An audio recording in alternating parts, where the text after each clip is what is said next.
and gentlemen, welcome to another edition of 13 Cards Subject to Change. I'm Zach. That's Jesse. Leroy's in front of me.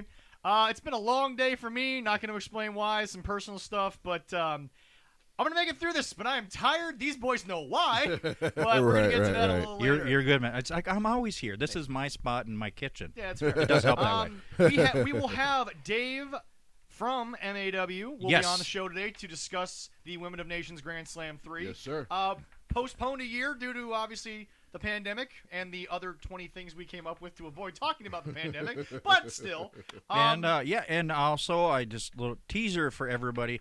We're going to have a couple exclusive YouTube interviews that I did one.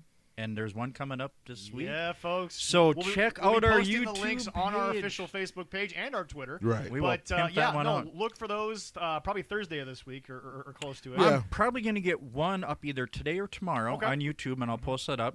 Okay. Good, wonderful interview I did. All right, fantastic. All right, anyway, so we have a bunch of stuff to get to. Woohoo! Before Dave even gets in, first and foremost, we here at the show would like to send our condolences to Miss Renee Paquette, her lovely daughter, and her husband, John Moxley, who are going through a very sensitive time in their lives. But, folks, I recently had a conversation with someone who listens to the show who thinks that all we do is bash these guys. We're going to give nothing but love to Tony Khan for what he did. Right. If in fact, and again, I'm only saying this because there's always, speculation. If in fact John did give him credit to do it, then Tony did, I think, the only thing that he could have done. I agree. It was both respectful to John and his privacy and Renee herself and everything. And we wish John nothing but the best. Obviously, I think people have laughed at the parallels they've made to his career with Stone Cold, but Steve had some drinking issues. Yeah. He got to a point where. When he was a top guy, top guys usually drive by themselves. Yeah. Definitely, I think John just got to a point where he was just going hard and heavy. And let's be honest, folks, we've all had a few too many. It numbs a lot of pain. And John had been doing a lot. I mean, I'm not blaming John for trying to do a schedule, but I mean, when you're doing GCW as much as he was, when you were doing ladder matches in AEW, no one's to blame for the schedule. I'm not doing that. Going to Japan, doing New Japan Pro. Yeah, I'm just saying we have nothing but love and respect for John. Well, I just give him big props. I mean, it's one of the hardest things to do. One, admit you have a problem, and two, ask for especially help. in the wrestling business, to admit that you have a problem nowadays, because again, it's a business that it's really hard to take your mental state into consideration, and we'll talk about that later with the cuts when we get to some some certain people, and we'll obviously get into those later. But first and foremost, we nothing but love to John. We hope and pray that you and your family can make it through this. We hope that you come out of this. And let John Moxley just be an example for anyone out there. If you're having trouble, don't. Like Leroy just said, it is one of the hardest things to do. I'm a former alcoholic myself. It is one of the hardest things to do is to go get help. But just sometimes you got to look in that mirror. Don't be too disgusted with yourself, and it's okay to go get help.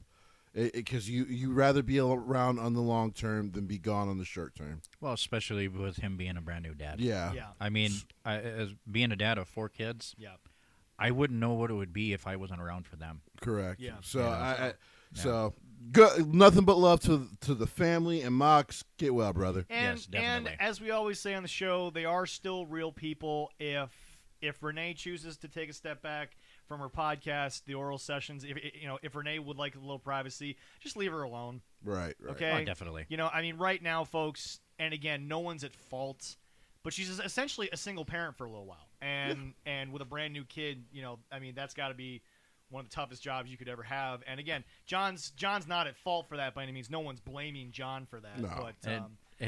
But I've been in the situation being a single parent with my 2 kids up here, just me. It's not hard, and she probably has family on. Her mom, her parents are like that. They're still around, and his parents. That is a nice little thing to have, but it's tough. And like we said last week, we have a topic coming up later on Vince McMahon. I'm sure WWE's offered something, because again, I mean, I don't think they left on the worst terms in the world. I think everything was very amicable, especially with Renee. I think things were, especially when Renee, even though they put out some excerpts of that book. So I don't. To be fair, while I don't personally care how Bruce Pritchard might feel about some of the things John said. Or Kevin Dunn. Or Kevin, especially Kevin Dunn. Oh yeah, we know. If you had to choose between Bruce Pritchard and Kevin Dunn, good luck, sir. I'd rather drown. But but both of them can be used as a flotation device. Especially that Kevin. is true. Especially Kevin Dunn's buck teeth. Yeah, but exactly. I will say that I do believe Vince McMahon would not hold a grudge and would help that talent. No. Because he's gonna go into their Hall of Fame. He had a hell of a 6-year run there. Yeah. So I'm sure he's had to offer some sort of help. Vince has a great track record of people that have been tough, and he's always been there and said, you know what, we'll help you. A little later Mike Bennett has in the talked show. about how like he didn't even expect them to do that. We'll go through that later in the show, helped, obviously, because it's a future topic. But also, happy birthday to the late great King Kong Bundy. We miss you, sir. My God, that guy! What a talent! Oh my God! What a talent! 65, 64, 65. Yep. 65. I believe he passed when he was 63. It's been 2 years, 2019. If I looked up. Yeah. So he would. What a talent, folks! Man, I used to love going back in like 2011 and watching the old archive film of King Kong Bundy the big giant guy that the Undertaker tombstoned once. It was Gonzalez. The giant Gonzalez. Yeah. It just, I mean, not just WWE, WWF at the time, WCW. Yeah. Just, I mean, in King Kong Bundy was a guy who almost not always towered, but towered in personality. Oh yeah. Just a big time personality, great in-ring storyteller. And when we heard about his passing 2 years ago, I was just like, damn. Damn, like I'm glad Vince has got the archive footage. Go watch it. Yep. Well, yeah, you can watch it as he started out the 5 count. Yes. Yep. When he got people, and he did a little acting. He was on Married with Children, a couple of different episodes on. Played Peggy's himself dad. on one. No, his brother. Yeah. Oh, his yeah. brother that's on Married with Children. That's right. I remember watching. Once again, great show. Oh yeah. Once again, one of those guys that you saw him go into the acting world, and you were like, okay, this guy's just a natural, fun human being. Right. Just an extremely talented person. Happy birthday to you, sir, wherever you may be. That Royal Rumble in the sky looks like something I would very best legendary Royal Rumble ever. right up there. How dare you, sir, up there in the sky? Some damn good ones. Oh my God. Somewhat tragic news as well, folks. Kind of hard to say this. Never thought I'd even say it. I swear to God, I would have been calling this man's eulogy before I said this. The unofficial official retirement of the suicidal, homicidal, genocidal, death-defying Sabu has essentially been announced by himself. He wrestled recently, admitted he probably shouldn't have, probably should have taken some time off. Oh, listen, listen, I'm not trying to lie because I love Sabu. Yeah.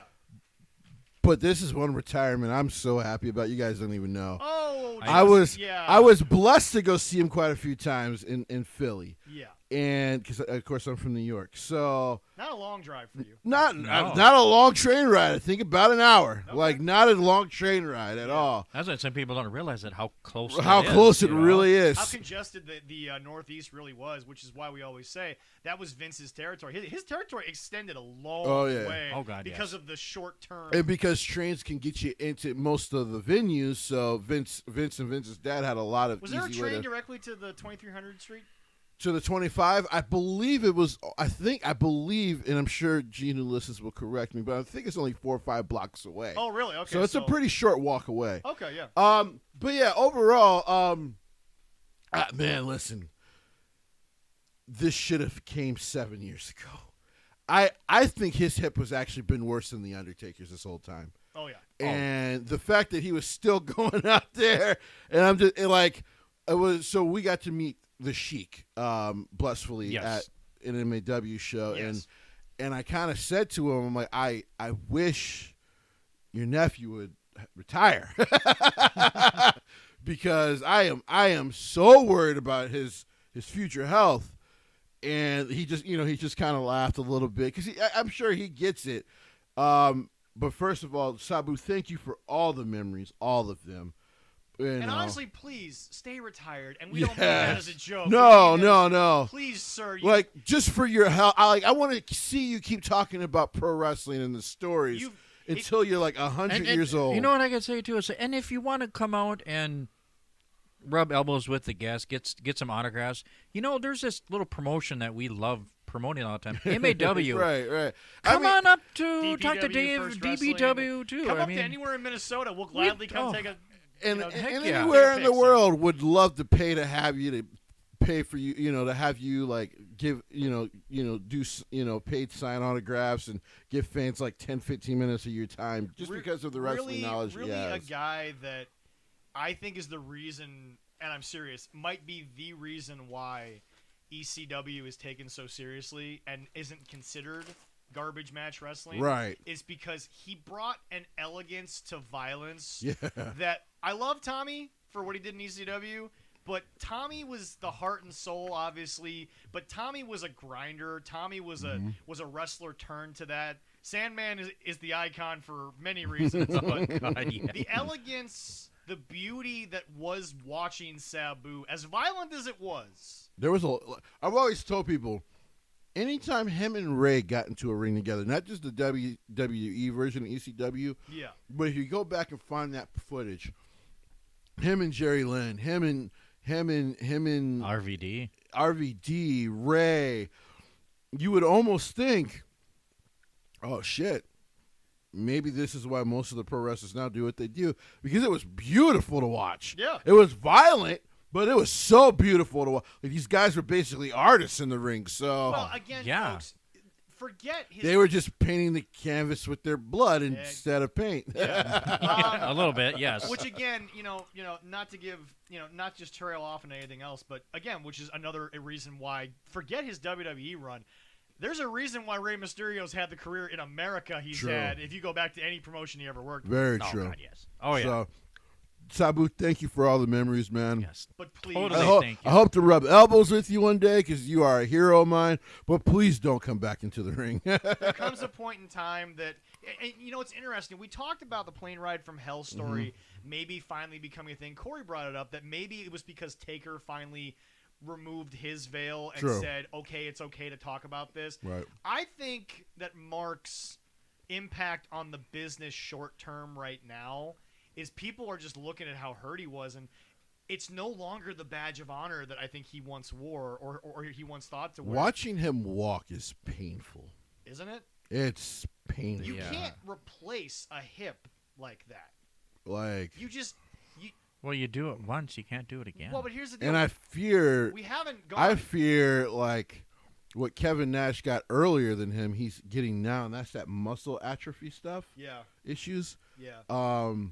Because they kind of he did Hot Wings, and Hot Wings did a behind the scenes, just kind of talking with him before, letting him know how the show was going to go and things of that nature. And watching him walk was insanely painful. Yeah.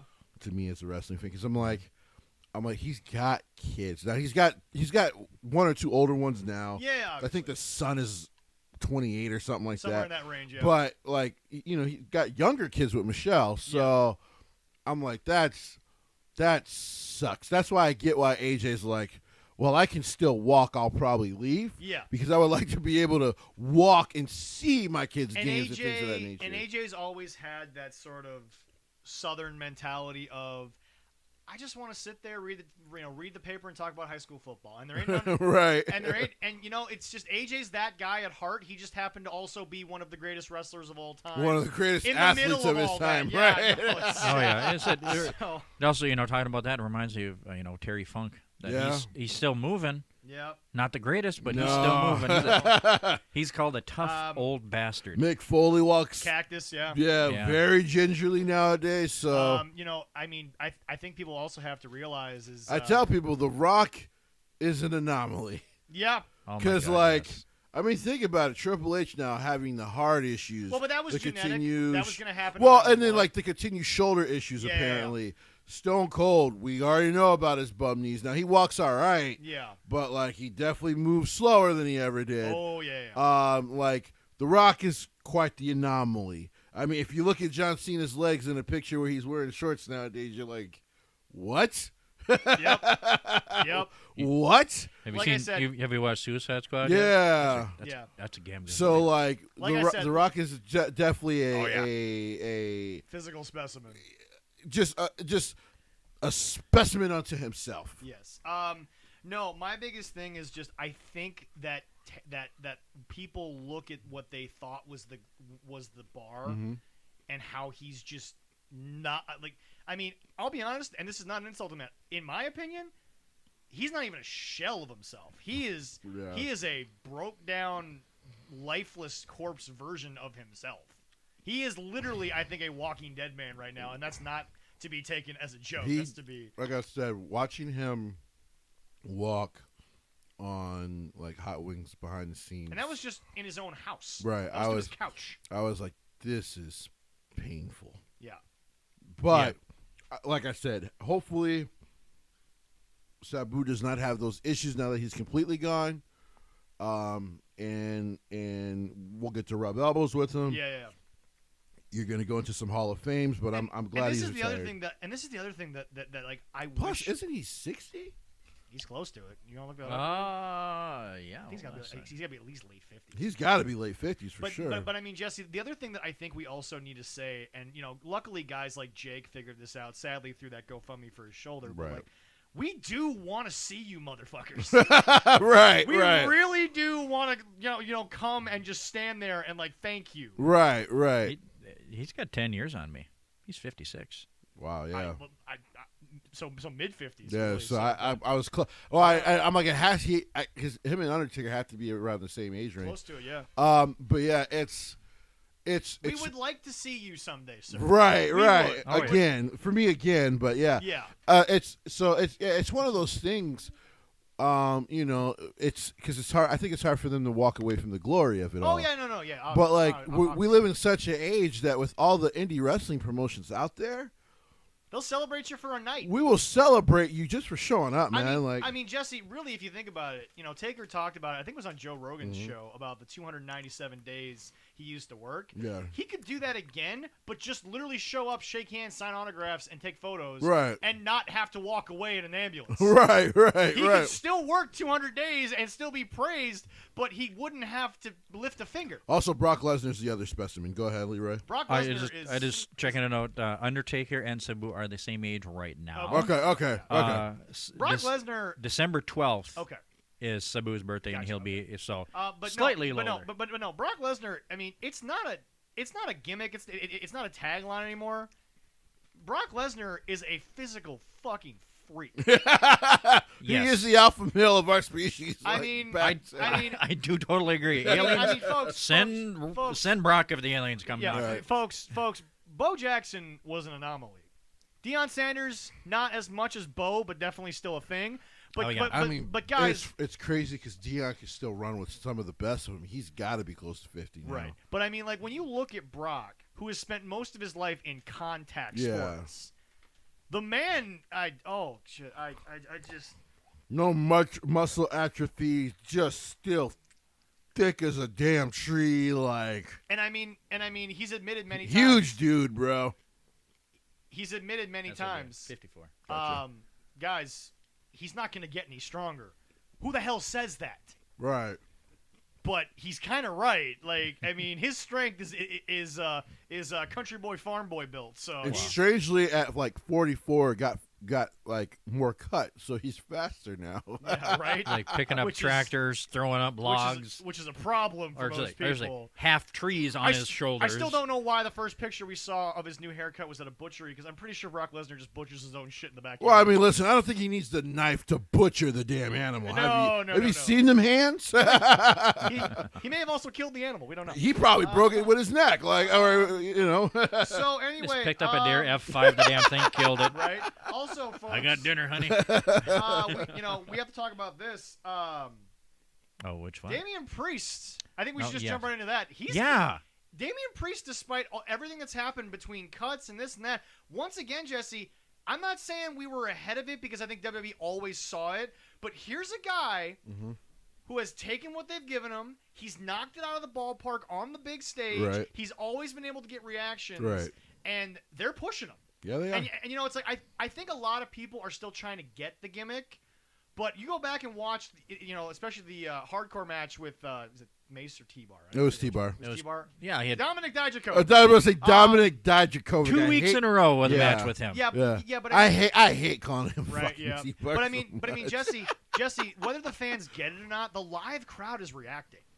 Well, here's the thing. It's not too far away from the Punishment Martinez gimmick. No.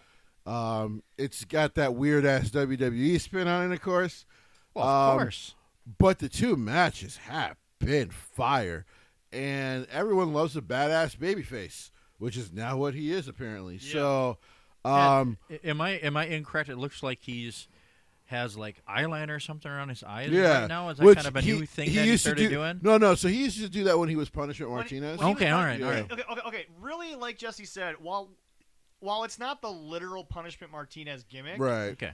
There's a lot of similarities, and really the only difference is first of all, the shoulders are nowhere near what they once were, which may be for the best. Right.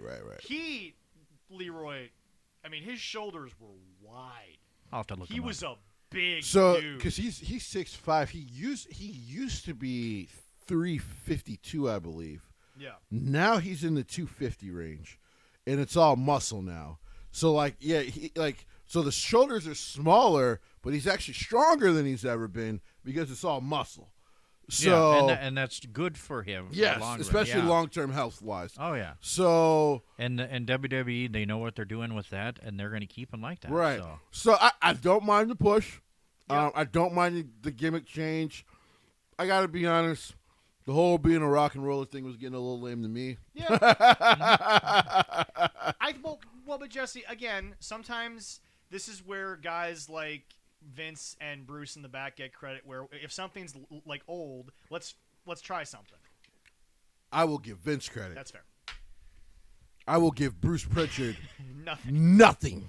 All right. If he's looking for a piece of steak, I give him a small piece with a lot of the fat The gristle. and say eat it. I like a That's little grizzle. that's what Bruce Pritchard gets. But I do Continue, love it. Leroy. I do love it. You got Rey Mysterio with the Latino side, and then Damien with his Puerto Rican Yes. heritage and background there. I mean that I love it. I love it. We had And Damien seems to be one of those guys backstage. We'll talk about it again with the cuts. We're not here to speculate on what people are putting out about attitudes, this or that. He seems to be a guy that they don't have any issues with. It Right. doesn't seem like they've ever had to convince him to do anything. No. He seems like he's just gung-ho for it. Which, by Right. the way, to any aspiring wrestlers, we'll get into the cuts here in a little bit, but the WWE is not a place to be afraid of. Just know that if you go in there, you just got to have an open-minded attitude. Probably more so than any company, Jesse. Maybe I'm wrong. Maybe New Japan is a little more open-minded to your ideas, but I feel like Gato also knows what his audience. Well, yeah, he understands what his. Well, and then their recent off booking is because they've been trying to get more of us into it. Yeah. So, but the thing is that, I think they're finally understanding. Well, you've gotten the hardcore fans from America and in the UK and things of that nature who just want to see good stories and awesome hard-hitting ass wrestling that New Japan has put on now for as long as almost WWE has. So you don't think that they need? So in your opinion, do you think New Japan needs to try a little more of what Vince has done, or do you think No. they can? So you think that they can actually grow with what they've already established? Absolutely. By the way, also congratulations to Kenta. Yeah. Big moment. What Jesse has called pretty much one of the it titles right now, one they've really been pushing. Right. He's now officially that guy. Although I did find it strange that he had to beat Tanahashi to do it. He couldn't beat Moxley. Like I said, even sometimes New Japan is booking, we were like, okay. All right. Well, you scratch your head, you go, okay. All right. well, here's a fun question. Damien Priest push. When is he going to be in the world title scene? I think he's When do you already think? there. Yeah. Because they already kind of started a feud, a story feud with him. Bobby will be back at some point. Yeah. But with him and Bobby, You think within Drew, he already beat Drew clean a couple within times. a year? Do you think he'll I'm be gonna- going for the title? I'm gonna say within a year he'll be in the picture. I'll say within 6 months. Okay. Okay. In the picture, or actually like the title itself. I think he'll be in the getting shots within 6 months. Okay. All right. Because I get a sense, especially with all the drafting that they did to Raw, Yeah. And the way they have that structured now. I get the sense that they would probably like to build that mid card on Raw around guys like Apollo Crews. Well, I also and think that. Dominic and, Well, I also think, Jesse, we said it before. Mhm. What made Raw difficult to watch was really that middle hour. Oh man, no. So for me, it was always like, you get past the first 40 minutes, Yeah. until the last 40 minutes. Well, but that's And the I mid was card, just- is it not? And I was just like, oh my God, somebody blast me in the skull with a bat. I do not want to watch this anymore. But that's the mid card. That Well, I mean, for the most and then part. they put the women in there, of course, Yeah, and yeah. then they would give them terrible story. But yeah, and so like the 3 hours, you were like, oh, why do I torture myself with? Now, unlike most people who will like just watch the bash on it, I told people, I actually watched this. I'm like, one of these shows is gonna be good. You try to watch I it. like, you do. Try You to hope- watch it in a you hope vacuum. for yeah, right. I'm like, this week's gonna be good. Like, I think they're gonna do it this week. They're gonna change it around a little bit. As my buddy Eric has mentioned to us, trying to give us some tips and some pointers on the show, which, by the way, we're more than open Oh, to. of course. Oh God, yeah. We're not here to bash it, but if No. our opinion is negative, we're not just gonna not do it just because people want to hear positives. Right. Like we're not pro WWE versus AEW, but in our opinion, the way that we view wrestling, it's not as egregious as what AEW has been doing. Well, that's because we're like not saying it's been the best shit since the Attitude like Era. I We're just well, saying no, it's, no. and I tell people all the time when Yeah. it comes to WWE, trust me, this ain't as bad as 2010 to 2012 WWE. Yeah, that 3 No. years, I don't know how. was friggin' horrible. Yeah, I don't really know Like what they I'm were like doing. I think everyone just because AEW is such a hot commodity because a lot of people have gotten the chance to watch a lot of these wrestlers from AEW. Yeah. But let's not get it twisted. 2012 WWE / 2012 Impact was awful pro wrestling.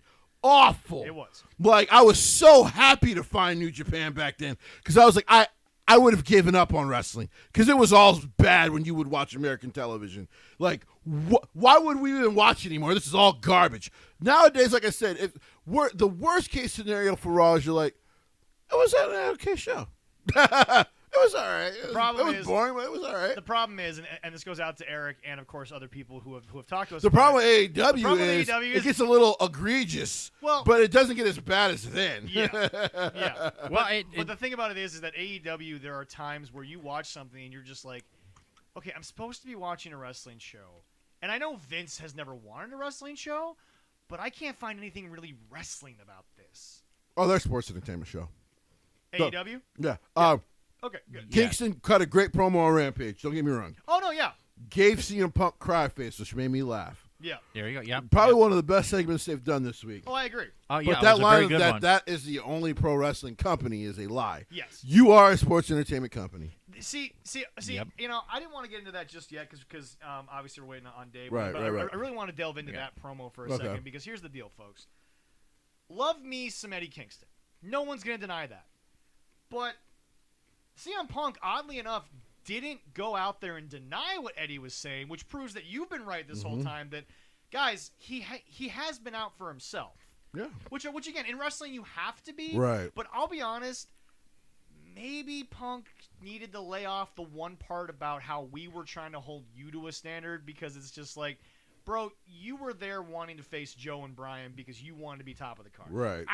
I don't think you were holding Eddie Kingston to a level that you think you were holding him to. Maybe looking back, that's how you see it. But Jesse, I don't know if that's what they were really doing in the ROH locker room to Eddie Kingston. When I think of Eddie Kingston's days back, and I know we're going to get into the history later after we do Dave's interview, which Yep. I'm looking forward to. Dave's a great man, Yep. and I can't wait for you guys to listen to this man. He's a really good man, understands pro wrestling, and Yep. there's such great growth going on with MAW. Yep. Oh, Did you finally watch the fight show? Yes. Great show, wasn't it? Oh, so good. Best night. Okay, best match of the night. I have to ask you, was it Sierra?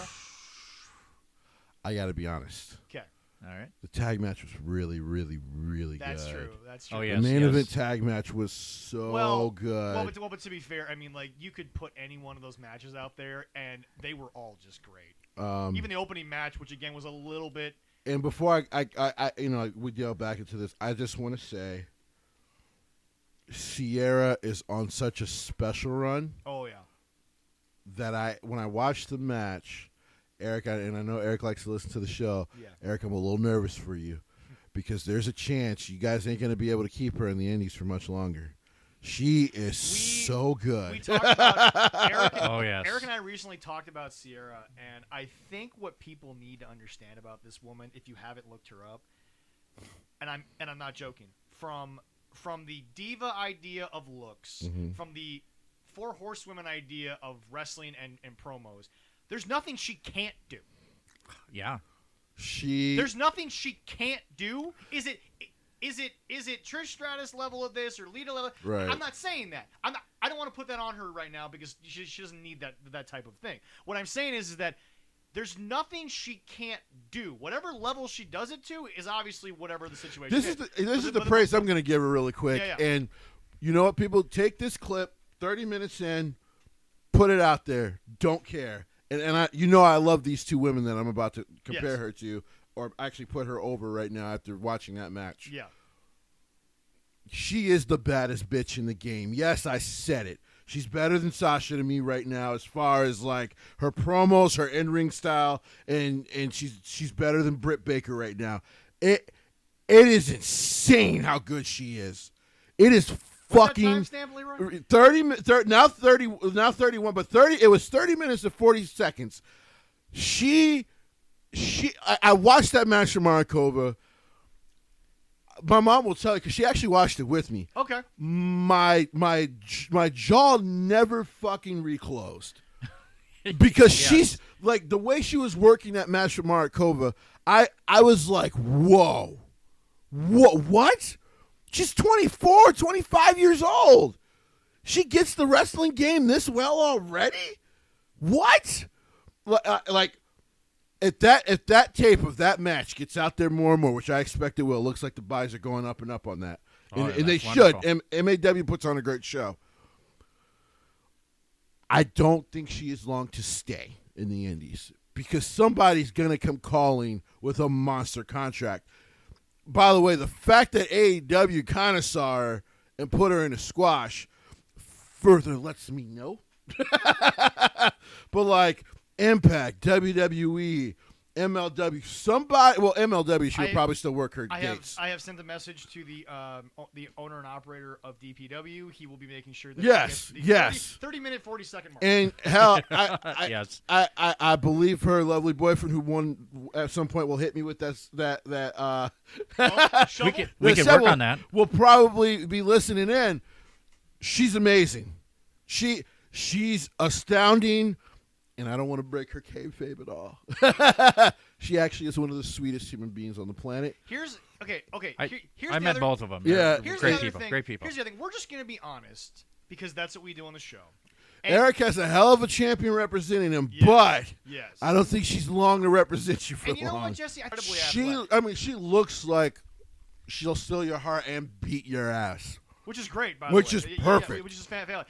And again, folks. Almost my perfect woman. And by the way, lovely young lady who, like you said, can go with anybody. Right. And like you said, is probably not long for having to scrape and claw from show to show. I don't think so. Because, like you said, 24, 25 years old, folks, I don't know if WWE's in her view or what, but she's in that age bracket that Vince is kind of happy with. That they like. And she's in OVW. Right. Who they've seen. Right. But Sierra can go with the best of them. She can talk. She can work face or heel. It don't matter. And I like it better. I like her better as a heel. She is so good that, like I said, I watched that match and I legitimately went, man, I don't want to tell Eric the bad news after watching this match. Like, he's had enough bad news. Yeah. But I'm watching it, because Markova's been quite featured on AEW television. And I'm just like, dude, like, the moment she continues to get in front of even more eyes wrestling the matches that which is almost any match that she wrestles. Right. She's gone. I would love for you guys. I'm hoping to be able to get a hold of her. For us to get her on here, and for you guys to hearing her talk about pro wrestling as well is another reason why I'm going to put her on this pedestal where people need to watch her because she has such an understanding at such a young age that it's hard for me to believe that at some point the right eyeballs won't be like, okay, we got to make this deal now. And again, and again, I am not trying Apparently it won't be AEW. Yeah, because they've had her on twice. Yeah. And just put her in squash matches. But Jesse, I'm not trying unbelievable. And Jesse, I'm not trying to get myself out. And they're probably going to sign some more WWE wrestlers. Yeah, exactly. Like, we'll talk about that in a second. But no. We got a whole list. I know, we'll get I that know. And Jesse, are we all set there, Leroy? I'm just waiting for him to call. That's it. So to kind of also piggyback really quick to go back to what we were talking about for a second. With Martinez is go ahead and close that up. Is that it's one of those things where in WWE it's a strange thing where they're trying to be a more open company, right? Yeah. But they're also They seem to also and they love the talents that will just kind of go with them on stuff and put their own twist on it and make it work. But it's also one of those things where like I can hear you.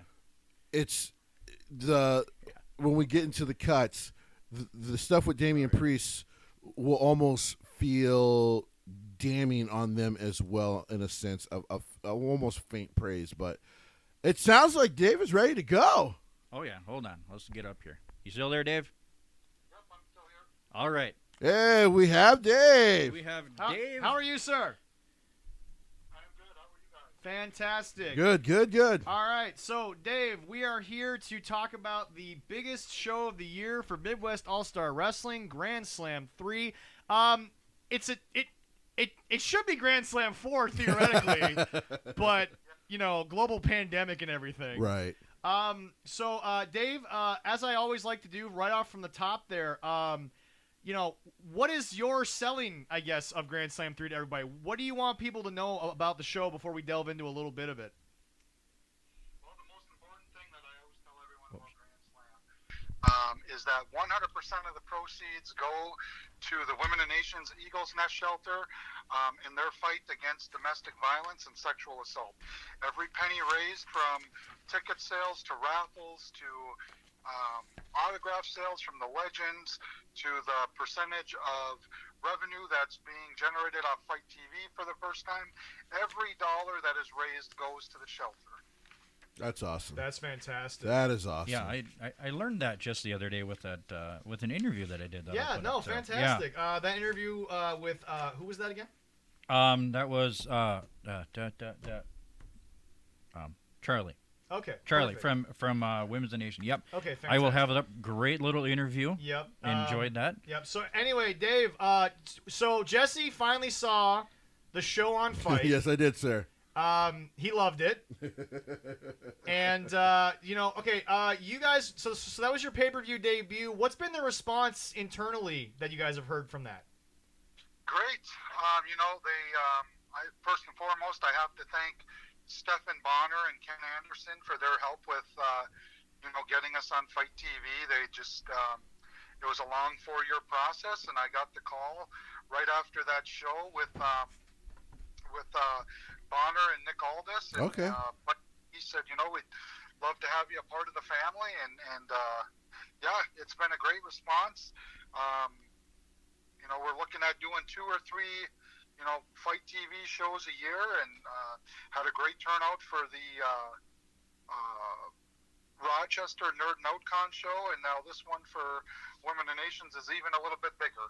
Well, that's fantastic. Now, for the people that may not have known of what we talked about backstage before the show, where did you guys start Midwest All-Star Wrestling? Well, when I came on, MAW was running in a small bar in Hudson, Wisconsin, great bar called Uncle Mike's Emporium. I believe that's still just a small like bar. Okay. Great. We started with what we had, which was just a ring and some mismatched turnbuckles, and here we are today, 4 years later. Well, all right. Well, hey, that's growth fantastic. is beautiful, isn't it? So, who exactly can we expect in terms of like legends this year? Because, like you said, there are some legend signings. I got a list of them here too. Of them? Yeah, but if Dave wants, do you want me to rattle them off for you, Dave, or you want to do that, or? You can do the pleasure. All right. Yeah.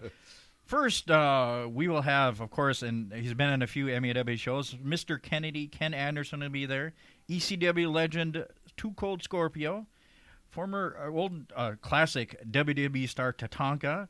We got Jerry the King Lawler, and he's going to have a match that night.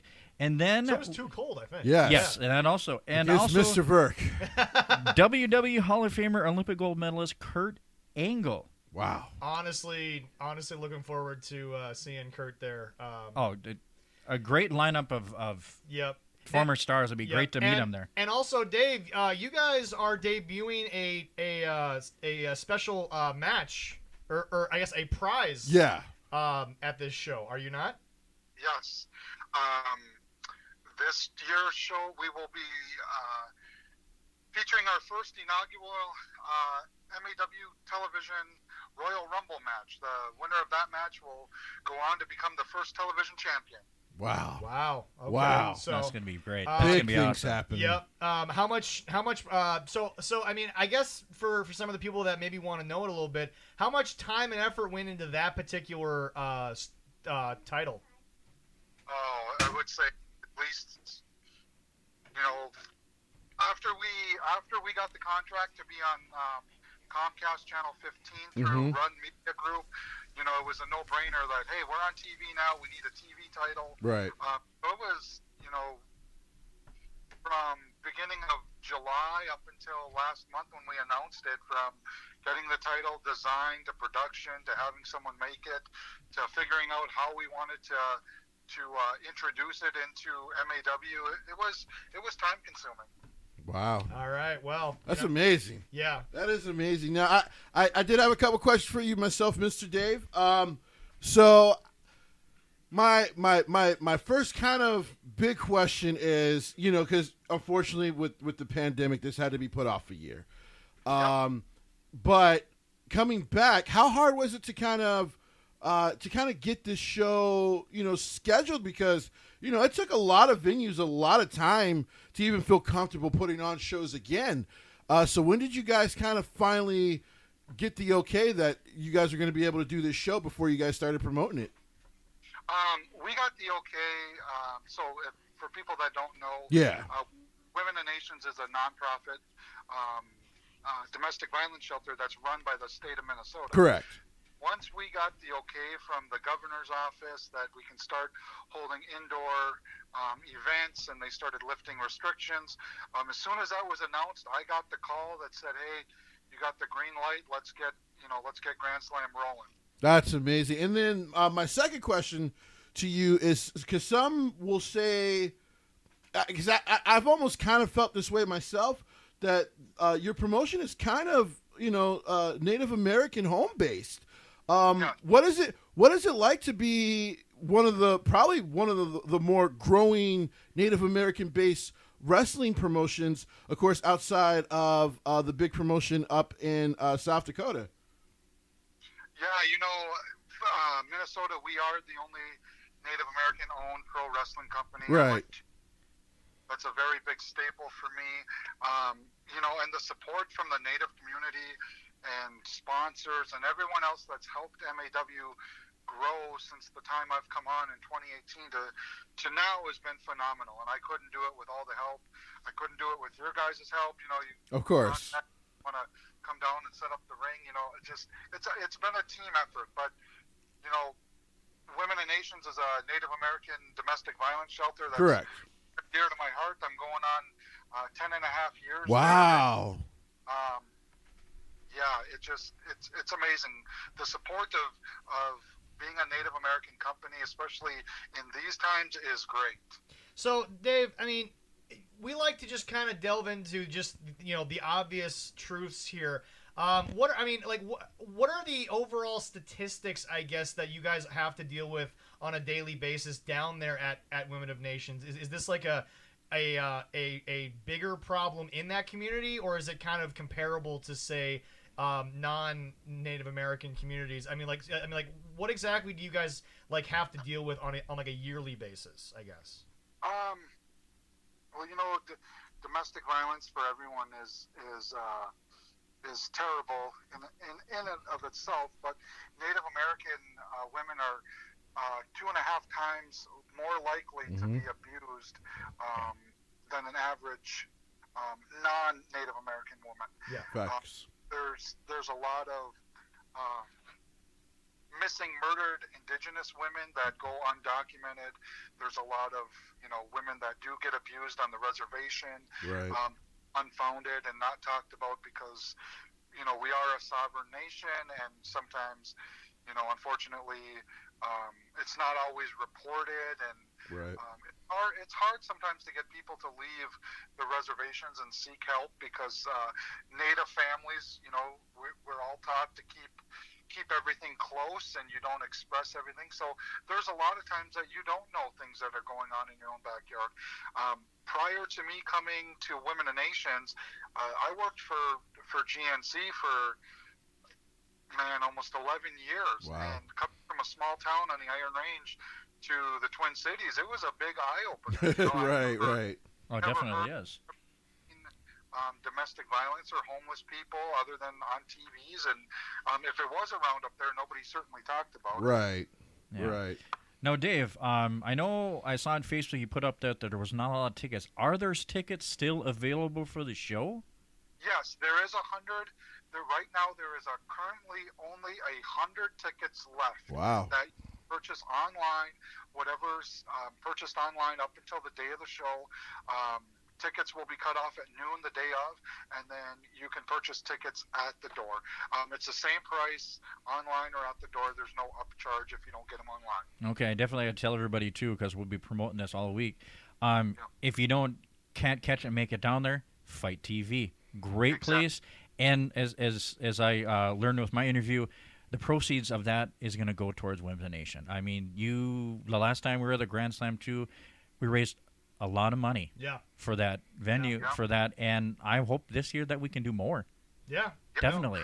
No, every year, all we hope is that we can do more, and we invite people to, be a part of it.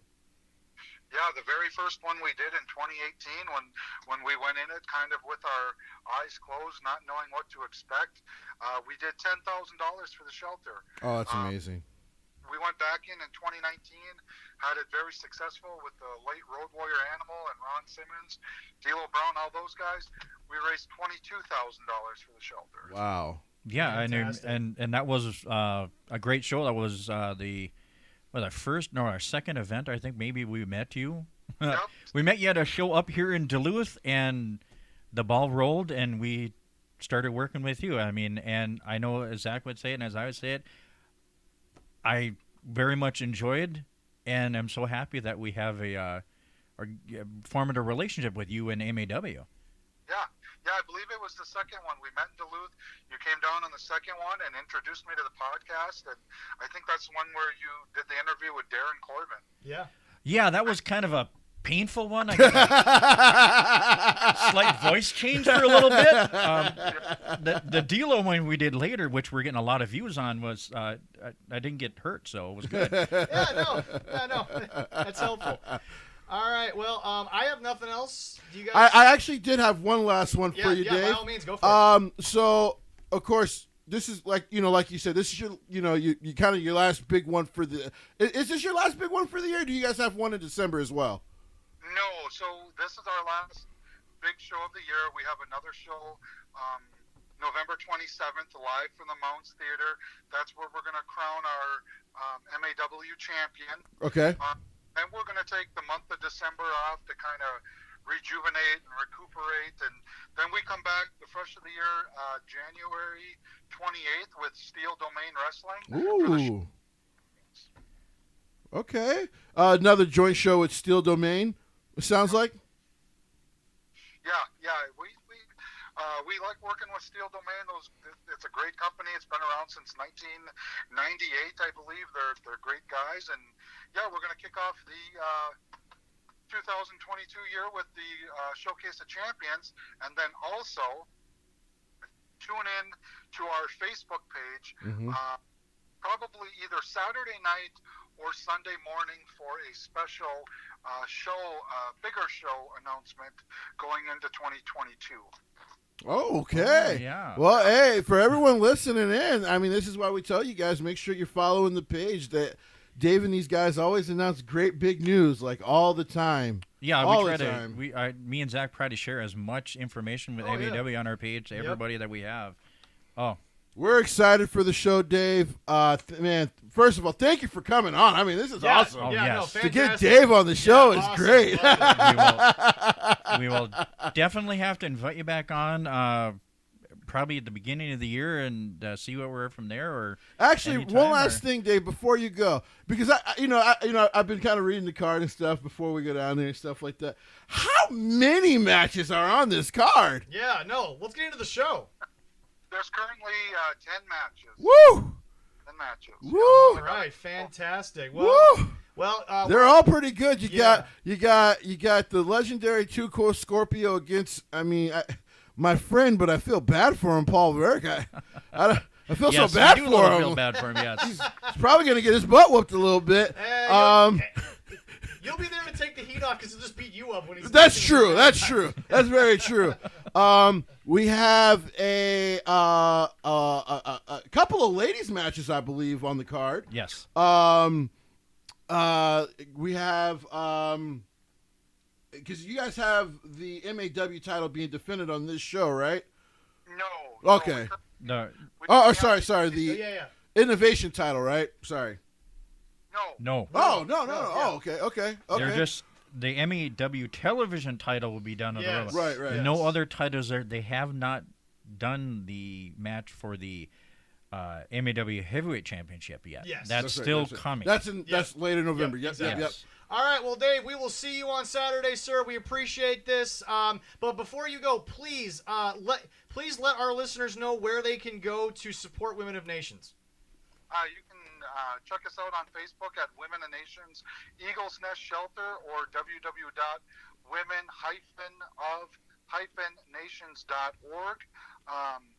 Facebook, you'll probably get a faster response. Our social media coordinator, Jessica, is pretty responsive if you want to go out there and take a look at different donation items that the shelter needs. Holiday seasons are coming up, and we have a lot of families in the shelter that don't have anything. So even a notebook and a folder for a kid who's going back to school is greatly appreciated. All right. Amen. All right. Well, Dave, thank you. We appreciate you. Love you, sir. You and your wonderful family stay safe as well, okay? All right. You guys as well. Yep. Talk to you. Bye-bye. Absolutely love working with MAW. Oh, God. It's especially as a minority myself. Yeah. It's great to kind of get to work with minority-owned companies. First and foremost, we have praised Dave since day one on this show for helping us achieve more in our dream than we ever thought. Right. And we're extremely thankful for it. We're extremely grateful to him forever for the things we've been able to do. Right. Definitely something that I hope we can move continue forward. Yep. But anyway, so moving on to a couple other things here. Just so people do know, yes, that is the same night as Full Gear. Theoretically, if you're in the area, I believe you can go to both time-wise. I'm not 100% sure. I'm not sure. But yeah. Well, because we'll be there. We'll be there. MAW's first bell is what, 6 o'clock?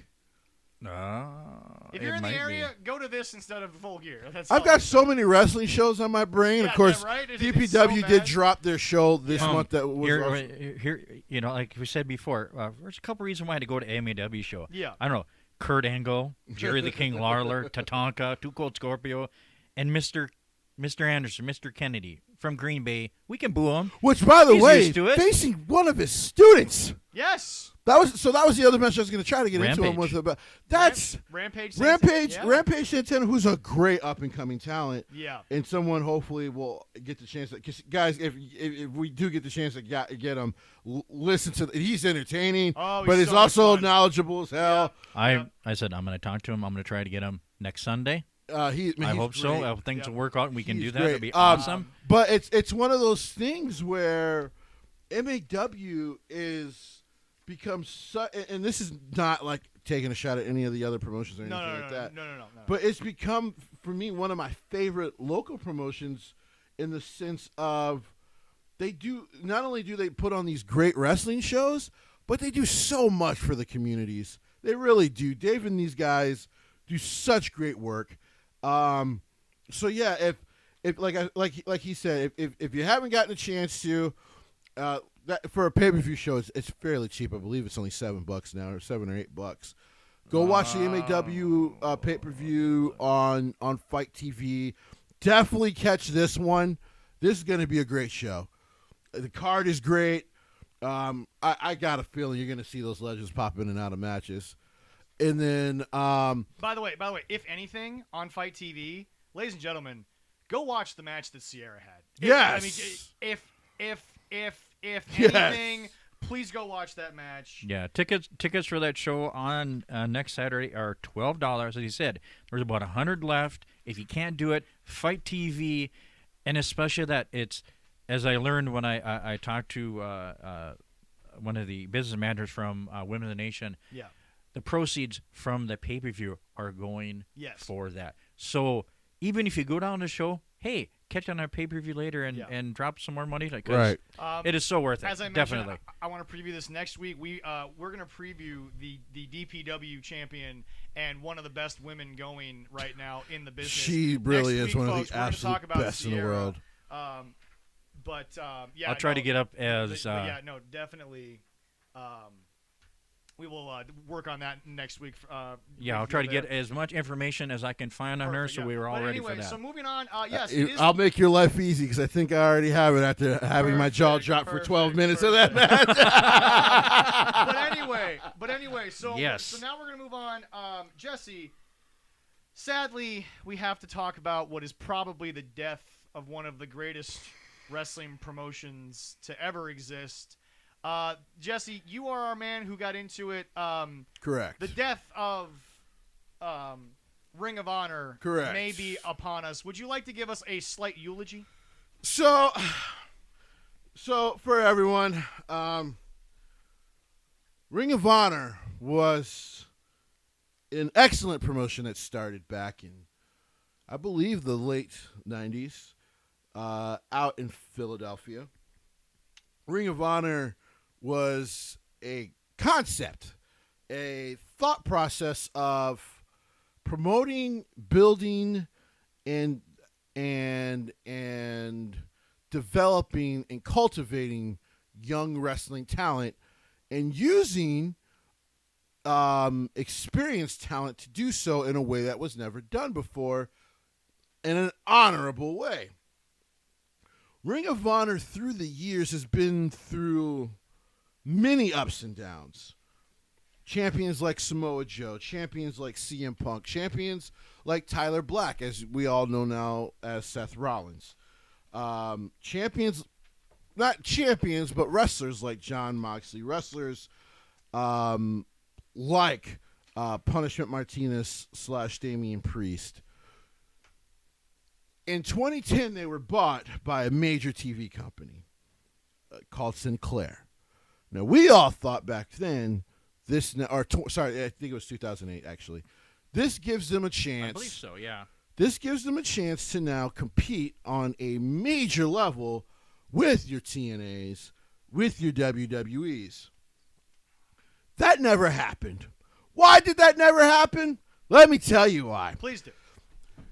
So, as we all learned with TNA, sometimes just because a billionaire is, or in this case a billionaire's parents, are invested in your company does not mean your company is long for success. No. The biggest difference for what has gone on with Vince, even though he's more of a billionaire now than his dad actually was, his dad was a millionaire. Yeah.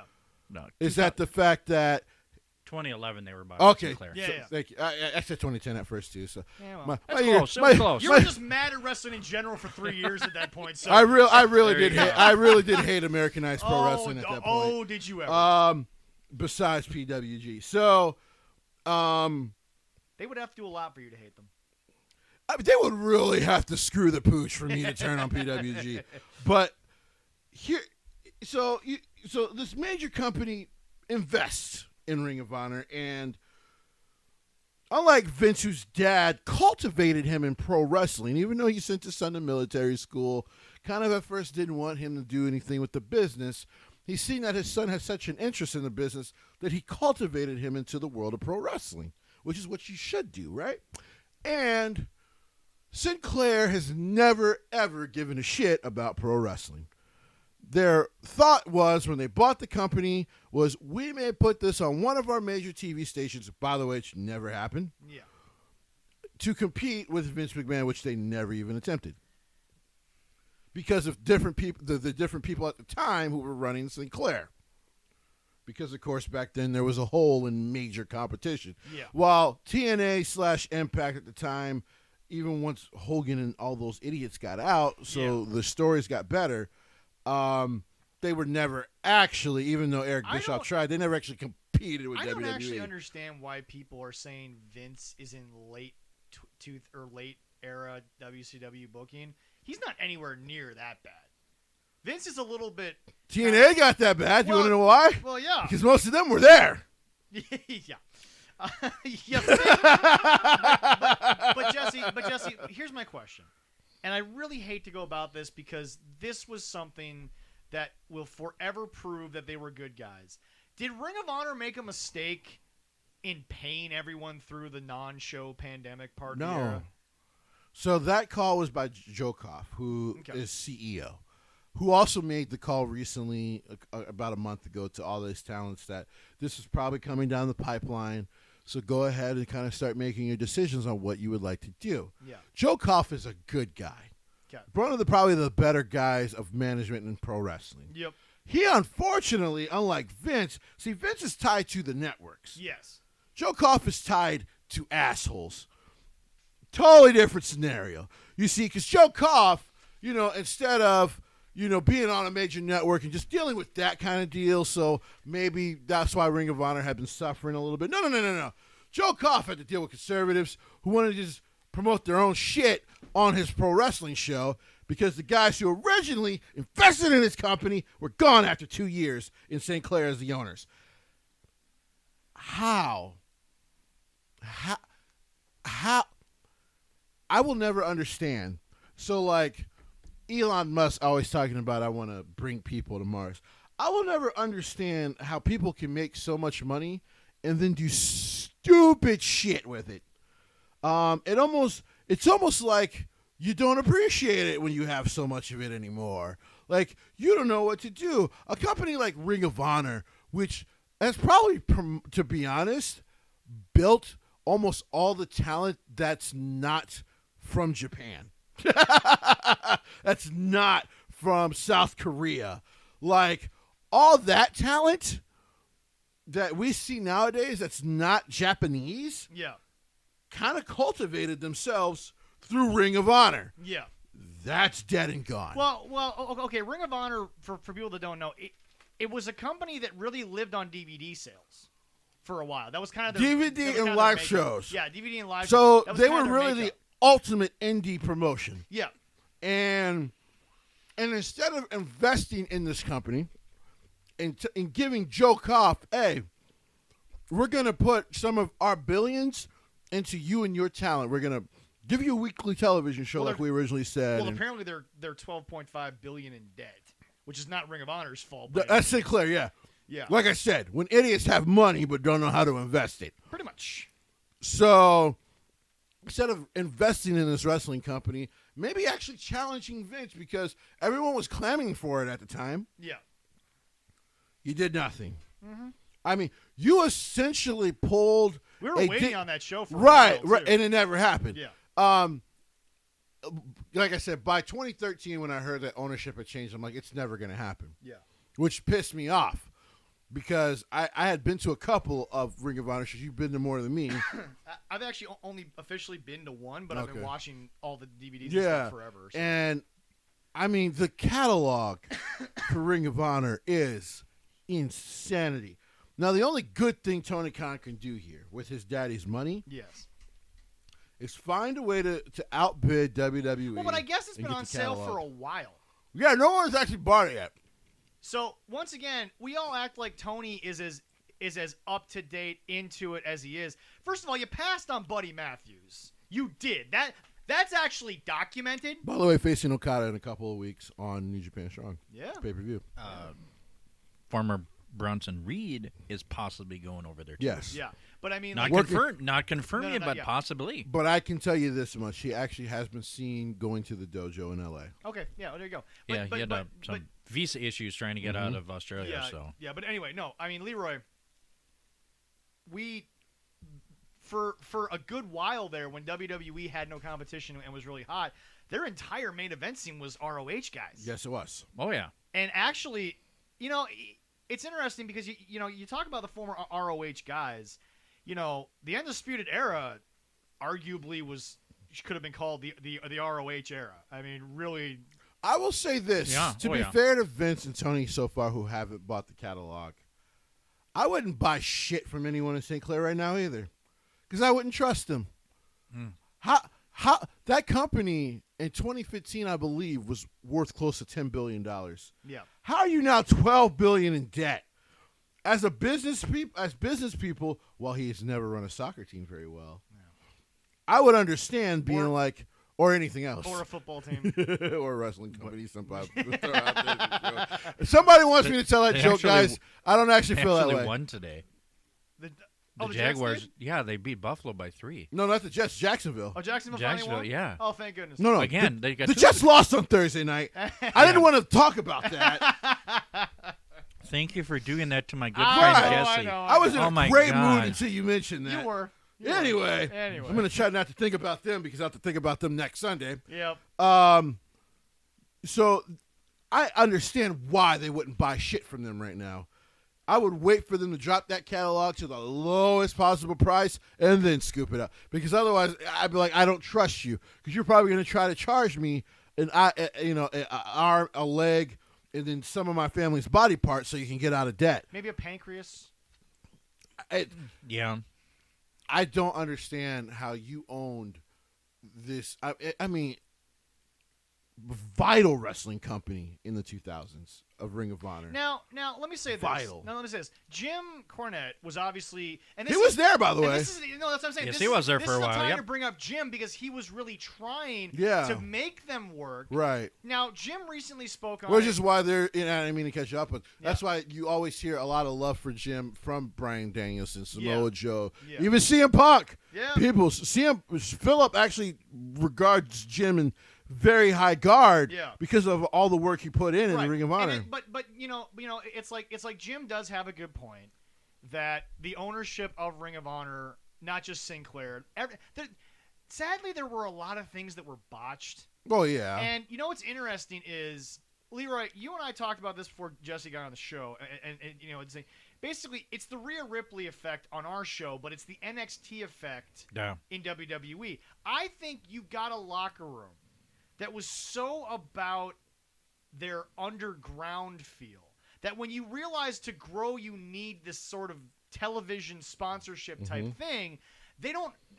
Again, today is our non-Vince hate segment, but this is the part that you can't ever get mad at him for is he's understood business. Yes. He's understood how to keep things on the air, how to make money, how to make sure people are paid, and how to make sure that you get your cut. Right. So I think the problem is that while we don't like that Vince took a wrestling company and turned it into an entertainment company, it's still alive and it's very viable, especially with the recent quarter. Right. Well, I've always said the biggest. Ring of Honor. Jim laid out a long story about how they didn't put the money into the production, they didn't put the money into the cameras, they didn't do this, they didn't do that. Ring of Honor, in a lot of ways, have themselves to blame for that. But, Jesse, that's before even pandemic. Yeah. Ring of Honor's really problem. I said on the show one time, you think Impact's been known as the zombie ghost promotion. Ring of Honor's survived so many different things. Yeah. But the thing about it is that, Jesse, there's only so long you can survive when you're making crucial, critical mistakes. True. I agree. I agree. I mean, it's fine to but focus I will on say, the wrestling, but I mean... But I will say it doesn't help when you get that kind of investment and they just seem to not care. And the thing about it is, it's not Jim's fault that Sinclair bought it. It's no one's fault. Right. Sinclair came in, they sold you a bill of goods, to quote Vince Russo, which I very rarely like to do. But they basically sold you on, we're going to put time and effort. Well, he's never sold a bill of goods in his life. No, he did, because he tried to friggin' get on with Destination America when Impact went on Destination America. He said, you were sold a bill of goods. I'm the only one that can fix this wrestling company. But anyway... He can't sell a bill of shit. Like you can put shit in a bill of in an envelope, and he still could not sell it to you.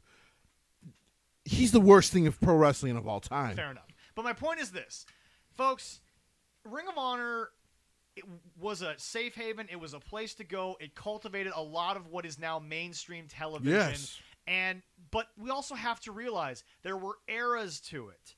And sadly, the greatest era, whether some of them like to admit it now or not, the greatest era of Ring of Honor, they all ended up in WWE. Yes, they did. And they did. Yeah. We've talked about how Adam Cole. We're not saying it. We've talked about how you forget about that one? He's still mad. Because of how they've been booked. I understand. Jim Cornette is going after him, too, on Twitter. I love it. But the point is this. Even though Adam Cole, as of right now, is what he is, the sad part about it is, Jesse, and this is why I'm confused on why he's allowing this, because Adam's never really been known for his days in PWG, at least not to a mainstream audience. It was always Ring of Honor, which he was always serious in. Yeah. So while people are out there saying, Kyle O'Reilly can leave in a month when his contract's up, and they'll just recreate the Undisputed Era minus Roddy Strong, which again, Roddy was never really part of that side of ROH. Roddy was sort of the show up, put on the great match, couldn't really talk kind of guy. But I mean, Roddy's, like we said, Roddy's currently in a spot he shouldn't walk away. Roddy in Ring of Honor is Cesaro in WWE. It's just a guy that sometimes seems to get forgotten about by them. Yeah. Who then you put in a main event title spot, and you're like, oh yeah, he is really great. He can do this. That's right. He is fantastic at this. And by the way, for those fans both on Twitter, Facebook, and in the PWL who are like, well, Roddy should go too. Roddy is A, signed longer. B, why would he leave when regardless of where you think this company's going, they've put a faction around you. Yeah. They've put you with a mouthpiece who they like because Right. they've tried him multiple times with multiple people. They've made you a guy with a title that is a long-standing title in the company, even though it took a break for a while. Right. But it's like they are putting time into Roddy, but I think Roddy's accepting that.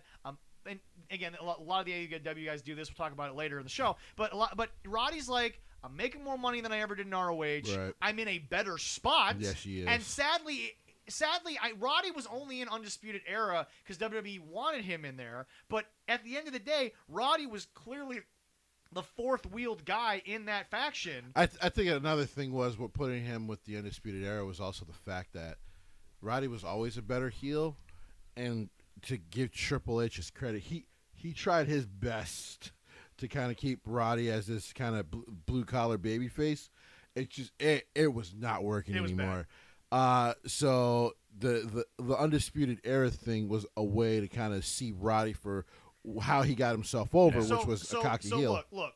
If Kyle goes, that's Kyle, in my opinion, and this is not a shot at Kyle. The only reason he should go is to go do Redragon, and for him and Bobby Fish to go to AEW and use AEW to go do the tag team division in New Japan, which is fair. Otherwise, there's no reason for him to go to AEW. No. None. I really hope he doesn't. But I mean, Jesse, here's the other thing. Like I said, I'm okay with it if they're going to do Redragon with Bobby Fish, and then they do a lot of their tag stuff in New Japan. Right. But I mean, don't care. But I mean, Jesse, let's be honest. Happy for them too if they do that. Whilst we love Mr. O'Reilly on the show, he's really been booked, even in NXT 2.0, a lot of how he was booked in ROH. It's not like anyone's ever seen the greatness. No one has ever seen him as a singles guy. No. Which I'm not saying it's fair to him, but they haven't. No. So even though we're praising Ring of Honor, they did kind of drop the ball on that, and I think Triple H might have gotten the most out of Kyle O'Reilly than anybody ever did.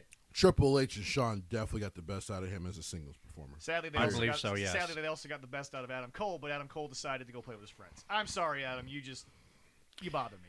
Are you sure you don't want to go cut your hair? I don't need to cut his that.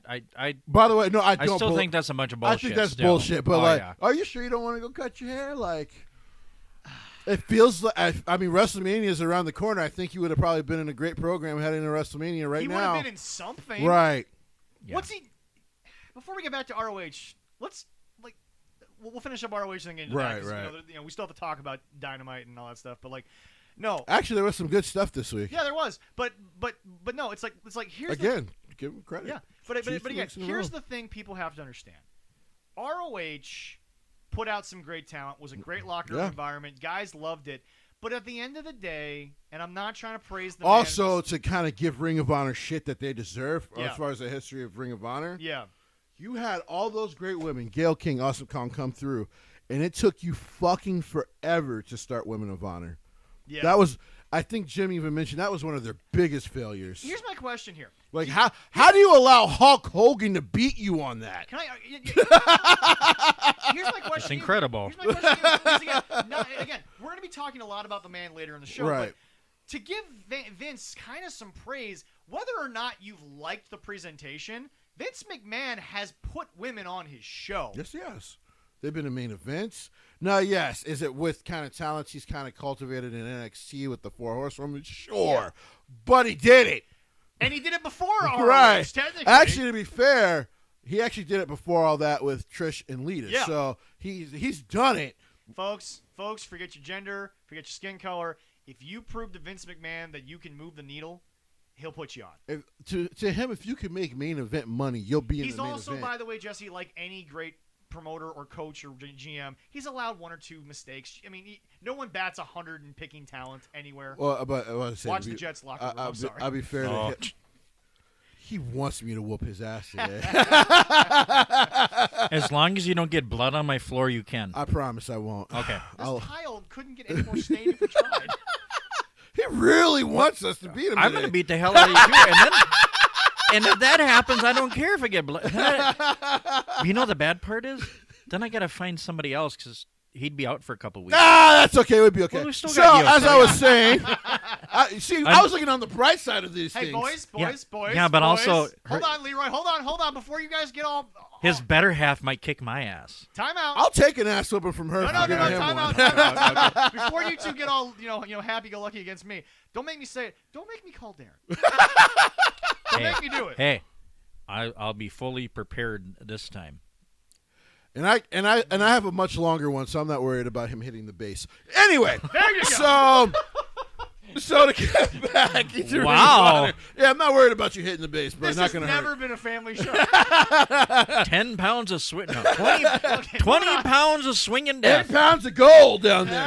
All right, moving on. So, and why is he still single? I don't know. For comments like that. For comments exactly like that. Wow. But yeah. It's not one a of those family show. This is your life. It's not pretty. No. It's not pretty at all. No. So go back to Women of Honor. So with Women of Honor, so you had all these talented women come through, and you didn't even get into the fray of that until 2015. That's, as Jim said, just these massive. Even when he was there, and he was like, "Hey guys, WWE is kind of missing all of this. Let's do this." And they would go in, but they would almost go in half cocked, as he described. Yeah. When you fail your own talent like that, you don't help. And now it's time to transition to me from failure to they're doing better, but there's still failure here. And that is, as you guys have coined them, Spot Monkey. On to Spot Monkey. On to Spot Monkey. I was smelling ladies something. And gentlemen, that's why we got to I want to make this. Ladies and gentlemen, I want to make this really clear off the bat. Leroy's got AEW. He's also got AEW not using people. Before we get to the WWE cuts, which we'll get to later in the show, folks, let me get this straight. And this is where we have to call you out. They cut 18 people. We'll get into the cuts. Mm-hmm. We have our opinions. Mm-hmm. We'll get to there. Mm-hmm. Really? They're just going to go sign? First of all, out of 2, you didn't even know half of them were there, for the most part. Nothing against Taya Valkyrie. We love you on this show. Please come back to Heavy on Wrestling and be their champion. Right. But it's like, Jesse, the age thing, as Frankie Monet Taya, she made a good point. I get it. But at the same time, a lot of these cuts were because of bad habits they got on the indies, and Vince didn't have time to cultivate them out. Not that Taya was bad, because she wasn't. Loved Taya, but she was caught up in it. And I think but okay, we'll talk about that when we get to the cuts. I was going to say, We'll get into that when we get into the cuts, because I kind of disagree with you, but we'll get into that when we get to the cuts. Yeah. No, well, again, not defending. Right. But like you said, sometimes to fight the age thing that sadly Vince has, you got to be like Bobby. You got to just be a freak and you ignore his age. Right. But anyway, back to AEW. So they're going to sign 18 people. We're going to go up to what, 140 wrestlers at this point? I think it would be close to 150. Probably 150. And we're just going to watch over 100 of them sit at home and do nothing. Right. First of all, let me make something very clear. You signed Adam Cole, who at the time was Adam Cole Bebe. You signed Adam Cole. You signed Bryan Danielson. You brought in Minoru Suzuki. You signed... Throw somebody out there. Who knows? Impact so far in 2 tapings have done a better job with Minoru Suzuki. Well, yeah. Jesse, they haven't done shit. This is the thing that nobody in the AEW Hopamine camp wants to admit. They're not using them other than maybe a couple of weeks, and then they're back. By the way, folks, y'all thought the ratings were going to explode by bringing in these stars? It hasn't. 820,000, I believe. So it's still their average number. So Jesse. Yeah, they haven't got close to the million again. Once again, they get the casual viewer who wants to see Punk and Danielson, but they get them for like a week, and then they realize, oh, you're just going to go back to the same bullshit. Because here's the deal, Jesse. We've talked about Raw being hard to watch. SmackDown, in my opinion, you can watch all the way through, but has its up and downs. It has its up and downs. But Jesse, you can sit there and actually make it through Raw once in a while, SmackDown every week. Yeah. You can make it through those 5 hours. Yeah. 2 hours of Dynamite and then another hour of Dynamite on Rampage. It's hard. Because here's the deal. If you're watching for Punk or Danielson, and then just to get there, you have to watch the Elite shit for 30 minutes. Jesse, Tony's shooting himself in the foot. Because here's the deal. WWE still has 207 people under wrestlers' contracts. That's true. Tony's almost there, and Tony uses as many people as Vince does consistently. Right. So don't give me this shit that he should be. First of all, again, Vince paid them through the furlough. Right. He paid them through at first. By the way, Leroy, Quick Trip paid us partially better through the pandemic, but they didn't think it was going to last as long as it did. They stopped when when it just wasn't feasibly possible. Well, yeah, they understood that. Yeah, they had a business. They looked at a percentage like, hey, we can do this for our employees to help them out through this stuff for this period of time, and then we move on. And again, we'll get into how we personally feel about the most recent cuts, but we look back at some other cuts. Folks, you cut 71 people. Vince wasn't making champions out of those 71 people. No. If you're not going to use somebody, there's no point in them sitting in catering or at home to get paid. Right. I don't care how much money you have. Right. By the way, they profited $285. Vince puts a lot more money back into Titan Entertainment than people think. Vince is reinvesting most of it. He's not putting $285 in his pocket. Right. Or 65, whatever it was. But no, it's just Jesse. They're hoarding talent. They are. They're at that point now. Yeah. Well, here's the thing. Both WWE and AEW have enough wrestlers to run 7 shows a week for 2 hours. And still, WWE probably has a better roster. Here's the thing. Which is crazy to think when you look at who's in AEW. Right. But Vince does have the better roster. Especially the women's division. Vince probably has the best. It's close to the best talent in the world. They compete with New Japan a lot for who has the best talent in the world. And I mean, by the way, Jesse, Kenta just won. It's not like New Japan or Gato are mad if you go over there for a while. No, they don't care. They don't care. They legitimately don't care. No. Just like with Vince, with the whole like working with New Japan thing, he couldn't get the contract done in time. Yeah. I mostly blame Nick because I think Nick Khan drove his fucking feet on that. Yeah. Because I think if Vince was negotiating with the family and with Gato and them, they would have got that done. Oh yeah. But I will say this, and listen, Bryan is doing great stuff right now, so yeah. I have no problem with Bryan Danielson. None at all. However, as I explained to Eric, who tried to defend it, but you have now come around, why was that match on YouTube? Eric made a good point. It's got 2 million views now, but it didn't get 2 million views. I was about to say that match was almost 3-4 weeks ago now. Yeah, and it's now got 2 million views. And it was a good match. It was a great match. It was amazing. Bryan Danielson was legitimately knocked out. You're never going to convince me he was not out cold. But another match I should have maybe stopped for a moment. Yeah, just a second. He was clearly fucking out on his feet. He was out. But like, good luck with that referee convincing Minoru to stop, though. I mean, Jesse, let's be honest here. That might have been more of a fear of Minoru than anything else. maybe only Red Shoes has the power to find a way to stop Minoru. And Red Shoes went home. And he went home now. Yes. So good luck. He went home. God bless him. Here's the thing, man. You can't have all this talent and then maybe sign even more of this ex-WWE talent. And just to prove him wrong? Like, I don't know how you're proving, because here's my problem. Yeah. Miro finally got himself over. Yeah. Do people actually remember what his gimmick was when he came in? The best man. To who? I don't know. Boxhead? Some fucking bum on the street. Who Yeah. they pay? A lot of money, too. No, Darren, we're not talking about you. No, not you, sir. No, Darren, Leroy's not making fun of you off camera. He's not. I try not to. Man, that nutshot. I have to cut that out. We have to edit that out. Just a quick note, folks. We're just going to say this now, and then we'll continue. There is a portion of the show where we were having some technical difficulties, so Leroy's going to try to fix it in editing. But the show, once it's posted, will have some sort of weird transition areas, just because there's some stuff. Yeah. I got a couple with one was with Dave starting out a little bit. Okay, I'll touch it up. Yeah. And speaking of that too, Yeah. I got a I'm following MAW on Twitter. Okay. They had a unfortunate Brooke Havoc was injured. Oh, no. So she is not going to be at Grand Slam 3. They are trying to find a Suitable replacement for her. So yeah, Missy Kate. Kate was going against her, so they're trying to find out. So yeah, folks. It'll be good. I think it's right around it. Honestly, it might be. I think it's about 30 minutes in or something like that. But yeah, just so you know, there might be some weird transitions, maybe some dead air. Leroy's gonna cut some stuff that just had some technical difficulties. We'll actually try to rehash out some of it later. Which is fine. You can do that, right, Leroy? We're on camera. You can explain to the people. You can do that.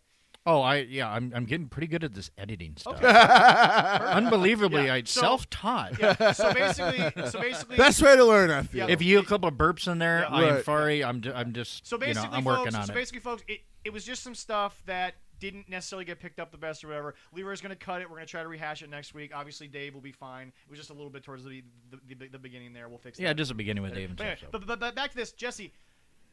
Leroy, you used to watch wrestling when it was in the territory days. Oh yeah. How many different territories did you get on cable at the time? The most I watched. You had AWA up here. Oh, AWA. It's like I think that was a big one up here. But I watched stuff out of Chicago. I watched stuff out of Minneapolis, and then some stuff out of Canada, which is But I mean, Duluth, I'm close enough to Canada. Yeah, so but, very that close. stuff. Yeah. Oh yeah. But I mean, Too close weather-wise. I don't like yeah. it. But I mean, Leroy. Well, that's all But Leroy, going back to there, you used to watch a decent amount of wrestling because wrestling used to be bigger on local cable. Right. But the problem is, Jesse, even Vince understands. But it was good wrestling too. Yeah, that's fair. That's very true. Even Vince understands, guys. I can't run a show 7 days a week. I can't feature everybody, and really, at some point, whether it's his mistake or it's booking's mistake or it's this or that, some guys are just going to get outshined by other people. Are you honestly telling me that, half the guys that Vince has cut so far? I mean, Jesse, let's be honest here. There were a couple that we were miffed about, but were most of the cuts they've done in just 2021, which is 71 people, you're going to put them on television over Drew McIntyre? Well, outside of maybe a couple that even, we wanted. like I said, there's some that are baffling because it's just like I don't know how you don't know how to use this gal or this guy, Yeah. But the others, like I always said, with Betty Matthews at the time, I'm like, I'm pretty sure I said it on this show was you did, yeah. They weren't going to use him. Let the man go free. Well, but that's the other thing, Jesse, is that why are we mad?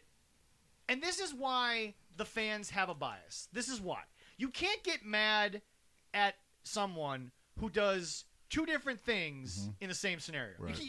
You can't have your cake and eat it too. No, the only thing I want them to consider doing, Yeah. which they did with the last amount of cuts, Yeah. was giving them the option of either keeping the 90-day non-compete clause, Yeah. or getting rid of it after 15, which is what they gave the option of. Yeah. It's basically we'll pay. We can either pay you for the next 90, Yeah. because that's what the whole non-complete thing is. Oh, by the way, folks, nothing against the wrestlers that we love. Mhm. they take that 90 days. Oh, I would. It's trust me, as independent True. contractors, it's in their best interest to play up the 90 days, but they're still cashing the check. Sorry they are. There's a few of them I know which I read is they got some 30-day contracts. Yeah, so NXT only gets 30. NXT's 30 days, main roster. 30 days, okay, Main all right. roster's 90. Because in NXT, technically, you're only considered a trainee. Yeah. Which is insane. Yeah. but anyway, back to AEW, Jesse. They have never once even featured the entire roster they originally started with. And don't give me Dark and Dark Elevation because, Jesse, not everyone's been used from there. Oh, no, not anymore. No, and sadly, Dark and Dark Elevation are becoming parodies of Dynamite and Rampage, not in the sense that they're becoming the same show, but, Jesse, they're becoming you're seeing the same people every week. Yeah, you are. Mm-hmm. You are. Which, by the way, they told us they weren't going to do. They did say they weren't going to do that. They said... You know what's going to be really fun is going back and watching that press conference from 3 years God, ago. we're going to rip that thing to shreds. Did we punch out a date we're going to do that not yet. We'll figure it out. We got to figure out a date. We got to figure out a time when we're actually in these chairs for, let's say, 8 weeks in a row, because we got too much shit going on. Yeah, we really in do. terms of shows and other things. Well, you guys will be doing your own solo flying. show without me in December, because the missus and I are going back down to the cities for a show. Correct. We can handle that. We'll have a good We'll show. be fine. You boys did great last time. Thank you. We will give you shit the whole time we're here, too. To be fair, Leroy, Best part of the show. Yeah, There no, you it's a go. good time. But anyway, Jesse, so they're going to sign 18 people. They're going to be at 150. By the way, First of all, they're not going to sign all 18. No. They may sign Keith Lee, which would be smart. They may sign Moon Palmer, which would be smart. yeah. Otherwise, In my opinion, and we'll get to it, and we'll delve into it later. In my opinion, Cross should go back to Impact, but that's just me. well, let me tell he is going back to Impact or New Japan.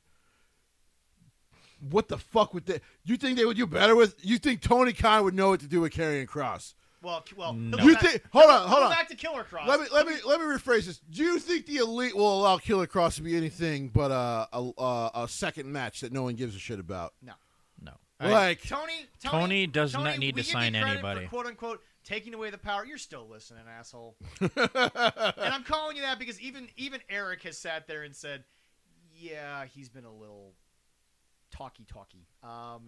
Everybody's telling him to Yeah, everyone's telling him to shut tell up. him- From the legends No. he's actually worked with to the people who actually want him to succeed are like, shut up and focus on yourself. Yeah. But They're Jesse, sounding, but, Tony, but Jesse, let Jesse shut the fuck up. think about some of your favorite PWG folks who are signed to AEW. right. Where are they outside of Malachi? Who, by the way, sadly, the only reason Who actually still actively works with PWG? yeah. But here's the deal, Jesse. The only reason why Malachi got over is because Moxley was for a short time, well, yeah. and that's probably caused a part of his burnout and a part of his issue. To be Well, honest. yeah, but I mean, folks, Tommy End comes there, basically does what WWE was going to do, Right. but it's over because it stayed over because Tommy's that good. Like Jesse said, he'll never tell you it's good because that's just Tommy's personality. And here's the thing: it's basically the same. It's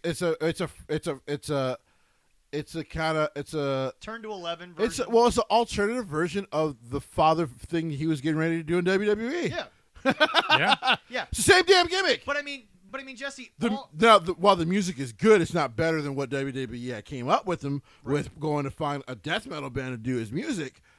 So maybe somebody should become a WWE wrestler because they have the rights to that for a year. Yeah, right. That music was awesome. Right. But it's one of those things. I'm like, wait a minute. He just came in with the gimmick. He was planning on doing in WWE anyway. But now, where are your guys from PWG? Where are the Ring of Honor guys that they signed? Where are the? I hate to say it, Jesse. Brandon Cutler is there, but he's only there as a joke. He's clearly just coming out of retirement for a paycheck. I'm drinking my water like tea. I'm not even going to talk about that piece of shit. I Leroy, please speak. I honestly think Tony. And I don't mean as a person, but that's how they presented him as a wrestler. He's a piece of shit. He's nothing. I really hope Tony does not sign anybody. He's lower than a jobber. he How can you doesn't- be lower than a jobber in pro wrestling, Leroy? Have you ever thought about that? Can I also Like, say this? jobbers at some point eventually get their shot because they're showing, hey, I can make somebody You know look the sad good. part? No, wait a minute. You know the sad part? Can we talk about one of the greatest jobbers ever? The Brooklyn Brawler. Yeah. By the way, awesome. folks, I hate to He say needs to that, be in the Hall of next Fame, step damn it. Down, Right. The next step down, you can't even call them stooges because Pat Patterson got over as a stooge. Right. Yeah. Briscoe got over. Right. Jerry Briscoe got over. They were over as stooges. Right. So he's not even a stooge. No. He's a literal thing that is wiped off the bottom of someone's shoe. You wouldn't even wipe your ass with whatever he is in pro wrestling. The That's other white true. meat, Brandon Cutlet. I don't know. I don't know about white meat. The But other, I mean, the other Jesse, kind of meat. I don't know. Jesse, It's contaminated. Jesse, I know Eric's not going to like that we're talking shit again about AEW. Well, we're have about to get into the good things Yeah, here in a moment. but I mean, I promise. But I mean, Jesse, this is not something that we're picking on them for. This is legit. And As far as them bringing in talent, yes, this is one of the most negative things they do because it's if you want to get like I said. And by the way, Eric, love you, but when you say that we bring up the same shit about AEW a lot, they do it to themselves because they just rept themselves. Well, because here's yeah. the thing. Well, we're It's a never-ending story. Today, They do not put that movie in the same sentence as Spot Monkey. Okay, I'm sorry. That's a I'm good sorry. movie. I'm sorry. It's a damn good movie. I won't use that phrase. They're like beating a dead horse, and if I had that audio clip of somebody beating a dead horse, I would be playing that right now. Well, they had a horse in a Halloween episode. it was Brandon Cutler of all people. It was. He was a horse's ass. He was literally a horse's ass. Here's the thing. Oh my God. And then we will get into the good shit. Okay. Yeah. Here's the thing, though. We're bringing this up because all AEW fans online do is talking about how all these people should go to AEW, and it's just like maybe 2 of them, maybe 3. That's it. But what are they going to do with them? I mean, That's it. The There's problem no is- room. here's the thing. They'll be on TV, but then their own original talent won't be. You Yes. bring these guys in, you make a more legitimate show. Congratulations, you may actually start competing in ratings. What are you gonna? Maybe. What are you gonna do? Because Jesse, here's the deal: they're slowly becoming exactly what we predicted, which is, oh wait, it's a 2-hour show. Oh, it's an hour and 45 minutes of everything else we like. And then the 15 minutes of the Elite where they get to put themselves wherever they want in the show. So once again, Tony, you took control. You still listen to these a-holes. But see, they had an opportunity to do something good because of, unfortunately, Moxley had to be pulled from that. Mm-hmm. They could have put somebody in that deserves a little bit of a push and get him in there. And if they're not going to get a title shot, maybe they get a good match with with Danielson. Steven But Larson. they didn't. I also hate to say it, Jesse. Yeah. They destroyed, and I know they've been presented as mostly a joke. They destroyed Preston 10 Vance. Moxley annihilated him. Moxley did annihilate him. To the point where it's like, wait, I want to see this guy after I just saw the mask ripped open, the blood. Like, again, I get it. That I'm not saying Mox did it because Mox was just doing the job. Right. But they annihilated him. I still don't know what to make of that one. I don't know whether to take that one negative, like, because it was awesome in the moment, but I'm like, wait a minute, it kind of like unmasked 10, which they've never done. I'm like, but and then Mox kind of did basically squash him. I'm a little concerned now because now this you is destroyed one of the only parts of the Dark Order that we were taking somewhat seriously. I was just confused, but now after that part, let's go ahead and get into the show. Yeah, Dynamite was Jesse, I gotta be honest. When I'm watching Dynamite now, it's getting easier to make it through a portion of the show. It's getting easier. Well, because here's what they're doing. Because they're still sports entertainment. I'm sorry, Eddie. Don't. I love you, but don't fool yourself, my friend. You're sports entertainment. I know because I watch Dynamite almost every week, and you cannot convince me someone who's been watching WWE for years that you don't also do a sports entertainment show. I'm just trying to. I unfortunately lost my. I've got the my results thing here. I've got it. So, what was the first match last week? Well, hold on. We started with a package. Jim Ross, Tony Schiavone, and Excalibur were there. So the show kicked off with AEW World Champion Kenny Omega with Michael knock it the fuck off our television. Not going to stay off our television. Versus Alan Angels from the Dark Order. Okay. So I have a lot of positives to say about this one. Okay. So this is a callback. Yep. To when Kenny Omega was bum ass Kenny. That's what he was, people.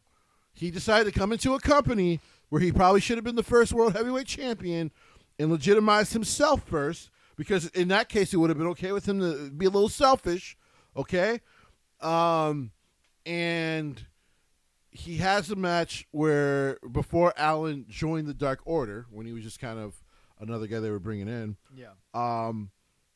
Allen Angels almost beat him with a roll-up. Yep. Had a great match with him. Kenny barely caught him and beat him with one V trigger. Is this a problem? And again, I know we're talking about the good stuff, right? But is this a problem that Kenny has?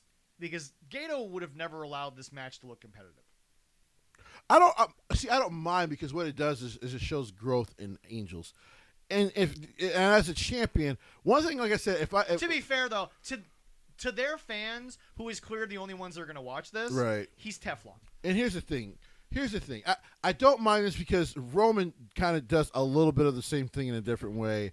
Look at Montez Ford. Technically, he dominated, but Montez got enough offenses, and that match was competitive enough that it made Montez kind of a star. And that's what you're going for with these kind of things. Well, that's what you got to do. Yeah. I mean, so to give Kenny credit in his own weird ass way, that's what this was. And it was also going back to a match that they already had earlier in the start of the company. So actually, I thought this was good, but then we got that breathy promo. You actually didn't see it till about a month ago. I really did notice, but now you can't get away from it. Because in my head I'm like, wait a minute, I can't get away from this. It's hard to get away from this because this never happened in New Japan with him. Once again, this is not me going after Eric Day. I love the man. I do. He's a good friend. Eric, there's stuff that they created. You can't not see it. Breathy promo, grabbing that middle rope. Yeah, he's just. So he does the breathy promo. Whatever. It's a Kenny breathy promo. I actually ignore most of it, so I don't even know what he said. You know what? I'm gonna steal something from Brian Last, the great Brian Last from the 605. Let me finish real quick. Go ahead. But the segment gets good because then they pick up. I think they picked up Allen Angels to kind of beat him up and with stuff. With a steel chair. Yeah. But then Hangman kind of comes out, has this big baby face moment, and he does something that I wish, I've actually always. This is one thing in WWE I kind of can't stand when I know someone's not going to win the title. Yeah. Or even if I kind of feel like they might, is they have them raise a title. Right. If one of the things I like that they're doing that New Japan never allows you to do, you can pick that bitch up and look at it, but you give it back to the champion because you're not the champion yet. But it's almost like I'm gonna take this from you. That is a but WWE hold on to it. Thing. It's very WWE when people kind of hold it up. That is a and WWE it's like, thing, but it's awkward. It's one of those things like when I go back and watch like the old era from like the 2000s, I'm like, I guess as a kid this was kind of cool to me because I'm like, yeah, he's gonna take the title. As a kid, it's cool, but to guys as an adult, I'm like, looks a little. You look like a dope. Now, I'm gonna say this. I fully give credit to Brian Last. It was when they were reviewing the Ghostbusters segment. Okay. Right now, I hate to say it, when it's non-wrestling matches. Anything involving the Elite makes me miss the seriousness of Orange Cassidy. Right. Which is a sad state of affairs. But my God, do I hate That's this. true. But okay, Jesse, was this a little bit more of what you were hoping Kenny was just going to start doing? Well, yeah. I have no problem with Kenny as the heel. Yeah. No. They should be heel. The problem is, Jesse... Also, Kenny as a heel is actually different from Kenny as a face. And also the fact that, like... Bucks just won't change. Now that Don Callis isn't there, thank you, God. Well, it's so much better without Callis, a little bit. Yeah, what was Don trying to be? It was a cross between Paul Heyman and the corniness of Jim Cornette. But right. remember, Jim always said, there were moments when I had to be corny as a manager... But there were also moments when I had to hit people with wreck. And here's the thing, like, he was always good at putting over his talent as a manager, Jim Cornette. Yeah. I don't know what the hell Don Callis has been doing. He's been overshadowing everyone but Kenny. Like, he's been trying to be the damn star. Also, by the way, do we forget there was moments when Don Callis was sort of looking at the Bucks and saying, Kenny doesn't need you? Right. There were moments that just got ignored. And by the way, if Adam Cole eventually helps kick him out of the Elite to become the Super Clique, if that happens, don't give me long-term storytelling as that's why they got rid of Don Callis. No. You just ignored that. for 6+ months. Right. But anyway, no. So after that match, there was the Malachi Black vignette, which again, he's a great promo. He just gets pro wrestling. He does. He gets his character. Can you imagine if he had an ego at all? To be honest, he'd be over in WWE right now if he had an ego. I'm being real, like nothing against you, Tommy. We love you, but if he was like an asshole all the time, Vince actually might like him more. Yeah, who knows? I mean, he just really protects it. CM we'll go back to the rest of the matches. Yeah. I think that's why Keith Lee probably got released, is because he's a passive. He's a passive guy in how he deals with his frustration. Which again, and Jesse, you've actually pointed this out. Passive makes Vince almost as angry as. Because if you're fucking aggressive, I mean, he cares. Yeah. Like, this is weird, man. Right. Another great thing we loved, Punk came out, gave love to Jon Moxley. This was great. I don't want to really get into that because it's obvious. This is positive and negative. Yes. Here's why. Because CM Punk could come out and cut a promo. He's great at it. Should he be? I'll ask. Should he have been the one to do this? I don't care. Fair. Like, and that's not a shot at Punk or John. Or Yeah. It's just, when it comes to him, I don't care. It could have been anybody. Yeah. But the name CM Punk Fair has. enough. Yeah, no. Has I can see gravitas. Yes. So, and then, of course, that led into, I'll just tie this into the excellent segment on Dynamite as well, because he comes out, he talks about Mox a little bit. Rampage. Yeah, thank you. Rampage. He talks about Eddie. Now the promo is cut to make Eddie seem like an asshole, but he's kind of supposed to do that in a sense, because that's how kind of Eddie kind of came at him the week before. Yeah. Eddie wasn't on the show because he was kind of dealing with some personal health stuff. Yeah. Like he said on Rampage, he actually did think he had COVID. Right. When he finally got cleared, he was able to come back. Well, but here's the thing. Eddie is one of those promos. When he says something, I literally have to believe it.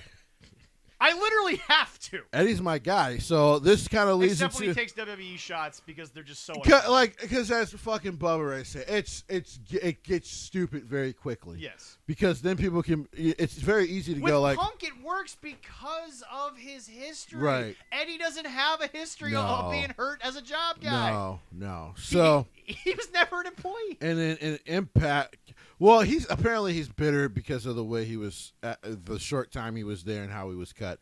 But that's why are you being bitter about it? If you had success without them, then just be happy that the success you had. Anyway, so it leads into the promo bit with CM Punk on Rampage, where it was a great bit where I'm guessing Tony just said, and I wish Vince would do it more. Tony just said, I'm not going to give you any beats to go by. Just go fucking build a match for Full Gear. Yeah. There we go. And these two dudes took some of the greatest personal shots without hitting each other in the face I think I've ever seen two guys do. And by the way, folks, if you want to CM Punk called the man a bum to his face. I know. I saw that promo. It was damn good. If you want to say something to somebody that's going to make them take their own head and knock you in the head with it, that's the way to do it. Eddie Kingston the best way to end that was what Eddie did. I may not win. Well, he said winning actually doesn't matter because I'm just going to beat you up. And when I'm done beating you up, why don't you go ahead and quit again for 7 years and don't come back? Boom, headbutt. Yeah. This was great. And it was excellent, man. I want to apologize on the background. I'm getting some dinner for Claire because she's hungry, so just letting everybody else the kids gotta eat. Hear weird noises behind me. I'm just trying to Football cook. season, we're like WWE. Their ratings go in the tank during football season on Mondays. Our time schedule changes because football. Anyway. And trust me, the state of Wisconsin is quiet and crying right now. Oh, Packers are getting whooped right now, I'm guessing. So it's kind of fun. No problem with the CM Punk promo. He's great. Like, what is there to talk about? Please tell me I'm on the right week. Yes, I am. So what happens next is Alex Marvez interviews the Super Click. By the way, quick question before we get into this. Are they becoming Kenny and the Buck level of annoying where the Elite was in Bullet Club, but they always did things separately, and that kind of rubbed Tama the wrong way? Who, the Super Click? Yeah. Is this getting to the point where it's like, why are we elite, but then Super Click, elite, then Super Click? I don't mean to sound like an asshole, but when hasn't been like I'm the only person in the world who could tell you since 2010 when haven't they been annoying? To me, they've always been fucking annoying. Now, I always appreciated like some of the matches when I would go to PWG or see them in Texas every now and then. But and again, to everyone's point, my opinion was once I enjoyed them, and now I just am like, I've seen it. Are we gonna get new? Well, and here's the thing: like, it's okay. Like you've been a fan, so to go to people who like not even just Eric, others you talk to who are fans of AEW as well, who kind of get on your case. Yeah, you used to be a guy who defended the Bucks, but I can tell you, I've never been a guy who's defended the Bucks. You and I have had many long conversations with the Bucks. Like, and I've never defended them, and I only defended them in the beginning because when I saw them lose and at first put over a young tag team, minority tag team at that, I was like, okay. I respect this. They're gonna use their cachet to build a tag division. By the way, folks, with that. Where's Private Party been since that match? That's true. But hey, probably in his oven. I mean, I was gonna say they can't get into the club anymore. Well, they damn sure can't get into the club anymore. But see, now some people would say that Vince and WWE, they're still doing the same stuff. Yeah, they're kind of doing the same style and different things of wrestling with tweaks. Yeah. The Bucks, new faces. The Bucks are doing the same thing, except it's getting much older. And they're losing hair. Yeah, there's that too. So it delves into a brawl. Well, I will Can give. anyone get a promo out in this company? I will give anyone get a promo. I will give Nick Jackson credit for this. Yeah. Because the brawl kind of it started cool, and then I was mad about it at the end because they're cutting one of their Super Click promos, and at first I don't care, but. Then Christian, funny enough, just kind of walks into the scene, almost like nonchalantly puts his arm on Matt. Yeah, keep talking. And then Nick looks over at him. He's like, "We're just joking, Like, hey, we don't want no problems. Like, it's good. Like, Nick is sadly the one we kind of like. He was actually really funny. He's like, there's no problems. My biggest like, you guys are gonna get your matches, no problems. Problem is the dark-haired one, Matt. He is just. He's never been funny. He's always been obnoxious. Nick was always the one but the problem is Nick's never one that talks. It's so weird to me that they're brothers. Besides that, but it's so weird to me to think about Nick and Matt Jackson and the unparallels to Matt and Jeff Hardy. Right. Nick probably could have had a singles career in his life if he wanted to. Nick, according to your boy Meltzer, is the GOAT. He has the most 5-star matches. He's an idiot. Like, there's John Morrison witnessed him as Halloween. Brilliant costume. That was great. I love that. Because if you're gonna dress as a clown, you dress as Dave Meltzer. Anyway, I don't know what happened to that guy. The guy used to be the Gospel, and that's all I'll say about that. Yep. It's gonna be our second shirt. Right. This guy used to be the Gospel. Yeah. But it delves into the brawl. At first, I thought was brilliant because guess what? Luchasaurus looks better when he does what? He whoops ass like a big guy. He works like a big man. Like, he just, oh my God. You know what's really sad? I was actually going back on Netflix recently because it's still on there and YouTube. Mm-hmm. He was used as a big man in Lucha Underground. I know. Yeah. Even they knew what to do with the guy. Well, because it's Chavo. And that family has a great history of knowing how to use big men. And also remember, the Guerreros were more wrestling than Lucha Libre. They were more technical than Lucha Libre. Yeah, exactly. Chavo and Eddie were probably the two first in the family to use more of a flying style, but they were still very technical wrestlers. By the way, folks, you ever want to watch a great technical wrestler? Chavo Sr. was... Chavo Classic was astounding. Not only that, but he also loved playing the joke for Chavo. What a professional. Yeah, he Love was great, man. Oh, my God. So here's the thing, the brawl starts just fine. Yeah. Now, of course, the numbers game kind of starts to get the better because this is building to us seeing the man who they threw almost like 12 feet in the air through a table the week before, Jungle Boy. And then when I saw Jungle Boy, before the awesome concerto moment. Yes. Because, by the way, people, I hate to say it, and I love Randy, but only Edge and Christian get how to do this spot because they made it. They're not going to actually hurt you with it, but it looks fucking rough when they hit it. it's never looked great, but you know people have survived. I think The Rock said it best. He's like, it's not that they hit your head; it's the fucking ringing in your ears. Exactly. Because they hit the two chairs together, and so it doesn't actually hit you, but your ears actually go like this. So when people shake, it's because of the sound. It's because like shit, like the sound, like that just clinking. But you're still protected in every way. Yeah, 100%. So here's the thing. Yeah. Before that spot. This is why Jungle Boy needs Luchasaurus, and I say it all the time. Because besides as sometimes a boy needs his dinosaur. Because in this case, he cannot talk for anything. No. And like he's trying to talk trash to the Bucks. It's painful. And it sounds like one of your kids trying to talk trash to you from a wrestling promo. Like, I'm like, man, like I get you probably got energy because you're a great guy. Good-looking dude, Jack Perry. God rest his son, Jack Perry's son, Luke Perry.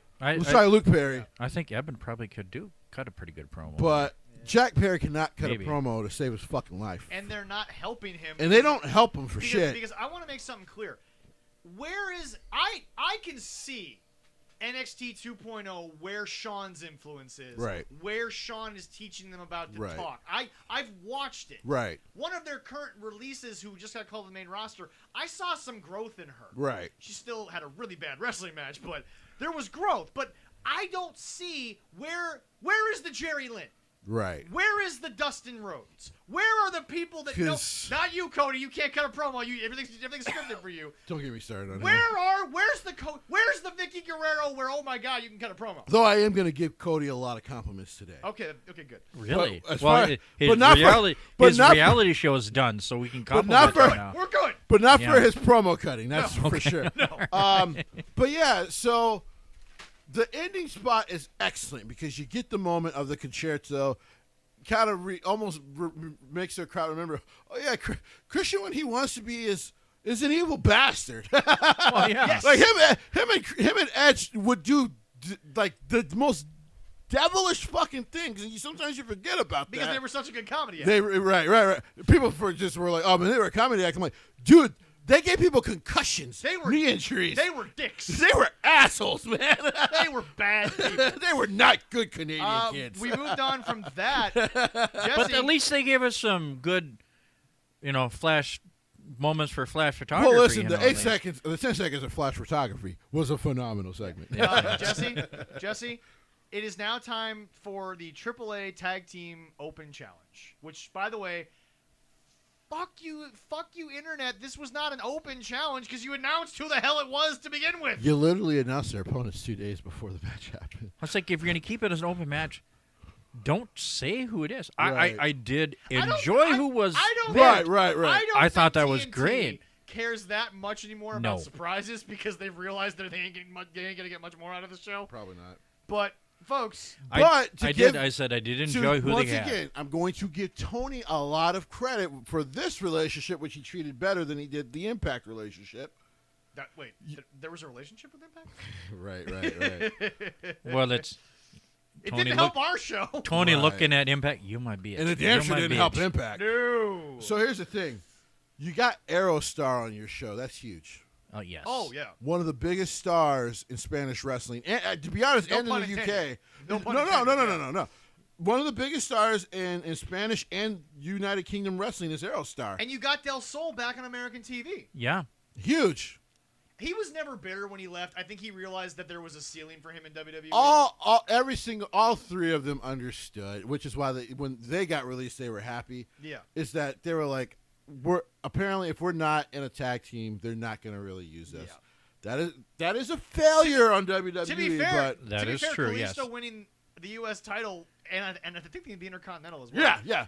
That's probably higher than he ever thought he was going to. Probably. Anyway. So he was a high mid-card champion, but were they ever going to put him in the main event? No. Yeah. But the match, great stuff. That's because again, if you leave FTR alone, they can work with any tag team in the world. Also, another group to give them credit for now getting themselves over. They kind of do a throwback to their throwback, Leroy. They are a throwback tag team in ring, right? And now the music is throwback. Minnesota Wrecking Crew was what they were compared to the most right. in WWE. Right. Well, yeah, I do agree with that. And now they got like the old school 80s music. I'm like, I fucking dig this. Tully has fully embraced that as well. They almost feel so separate from the Pinnacle now that it's weird. Are they even still in They the are. Pinnacle? They are? They Okay. are. So the Pinnacle stuff still flashes on their Tron. They're still a part of the Pinnacle. Of course, they were there. That fucking terrible segment with Darby Allin when they all beat up Darby with masks on, like we clearly couldn't tell who the fuck they all were. Like, come You on, masked man. yourselves, and it was like, thanks. Hey guys, we know Though, who this is. To be fair, though, Jesse wishes that the chairman would have left his mask on. Keep your mask on at all times. What was it better than when Kurt Angle dressed up as a luchador? I don't know. Eh. Edge and Christian actually might have did it the best, to be The honest. conquistadors. The conquistadors. That was really good.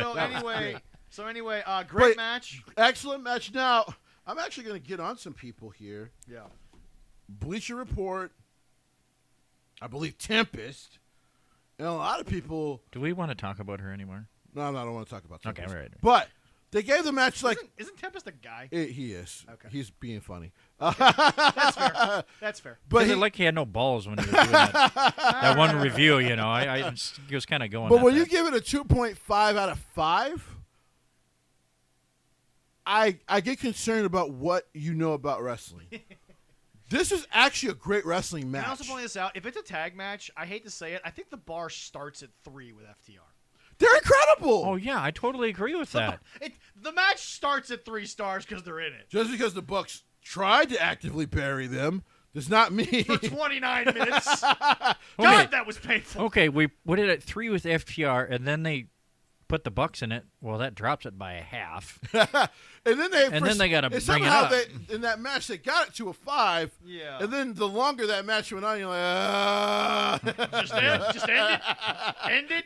I'm over it. Shoot End me it, now. please. Yes. But So to, yes. to give these two teams credit, I thought this might have been the second best match of the night compared to. I think it's the next match on the card. No, it's not.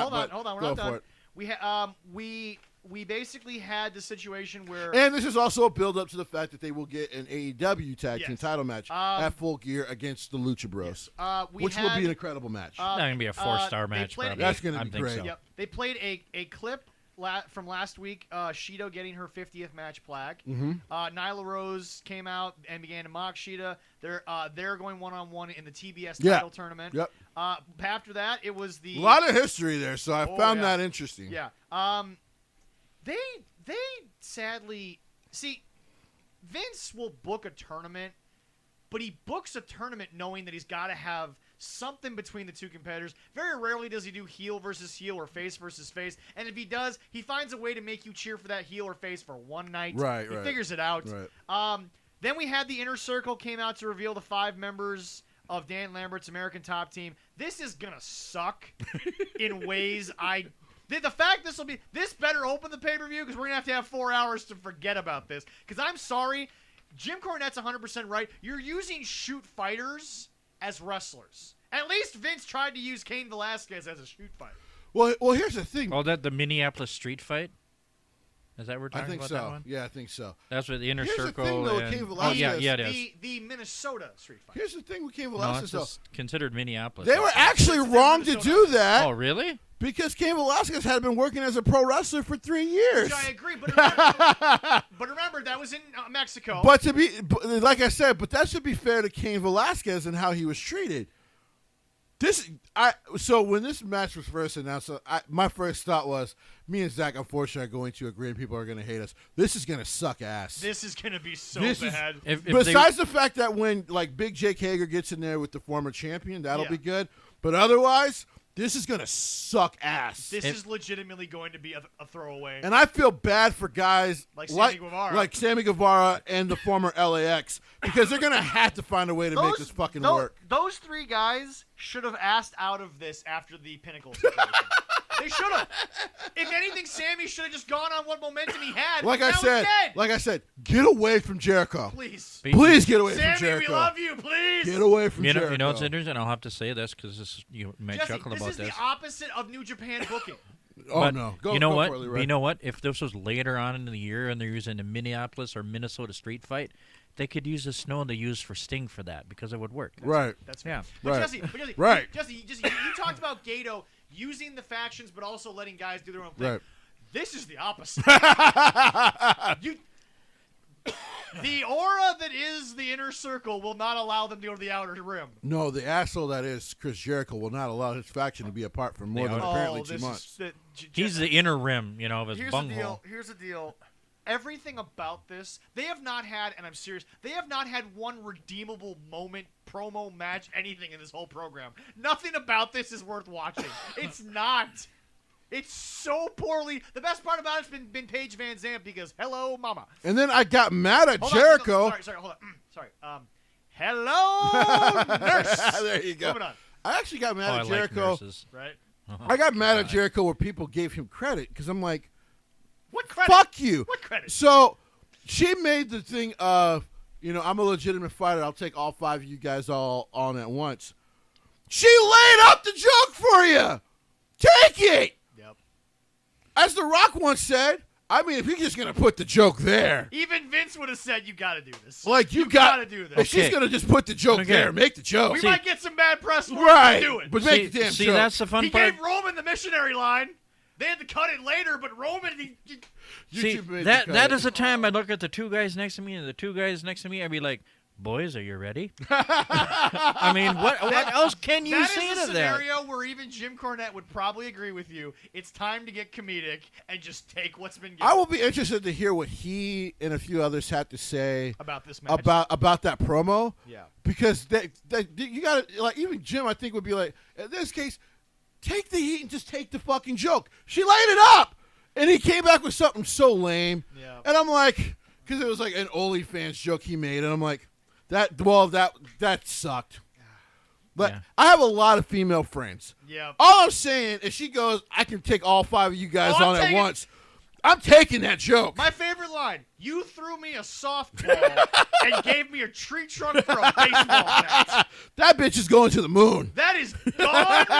And you know what? If you feel embarrassed, that ain't my problem because you gave it to me. You laid that one up, okay? Yep. You know who I am, and you gave it to me.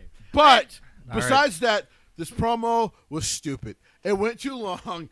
Listen, the Dan Lambert thing isn't working in AEW because the crowd isn't giving him the treatment that the Impact crowd was, which was respect with the booing. And by the way, Are they picking one-on-one opponents, or are they picking? So they just picked their team because Sammy won his title defense. So he picked the team. So pick your poison. Jake Hager chose Junior Dos Santos. Correct. And I think we're all interested in that because we would all be interested in seeing those 2 fight in the octagon. Yes. Santana, I'm sorry. I love you, bro. This is going to be ugly, but Andre Arflosky. Yeah, I don't know if that was smart. Oh, my God. Paige Van Zandt made the joke, yada, yada. The joke writes itself, but we're choosing the guy who said the first member. We're choosing Dan Lambert. So it's going to be, again... So now you're adding Dan Lambert. This is just getting worse. Well, this is just getting so much worse. Are we going to go over the card for here, gear too? I got not it yet, right but here. Not yet. Well, Everything is to me, right here's here? the worst part about this. They only chose 4 of the members that were on this. Well, sorry. They actually did get all 5 because, of course, the Forgotten Tag Team that was supposed to be the tag team getting over in this match will be in the match, and that's Paige and the guy who won the brass ring. Yeah. Your name is not even worth mentioning anymore, Scorpio. You do know that, right? You're so disappointed in him. I don't think, seriously, after everything that's happened on this show, this might be the most, not angry you are, this might be the most disappointed you are. Because I expect, because it's, even nowadays, it is still, as much as work as Keith Lee has done, Big E has done, it still took them 8 years, 10 years to get to certain points. Which, by the way, was not really Vince's fault. No. But I'm just saying, it took 10 years to get to a point where people really do want to get into black wrestling, right? Yeah. Why the fuck are you still there? You, Will Hobbs, who I do believe when his contract is up is going to get the fuck out of there. He's only 26. He'll be gone. If he's smart, he'll leave. They're like 10 years behind.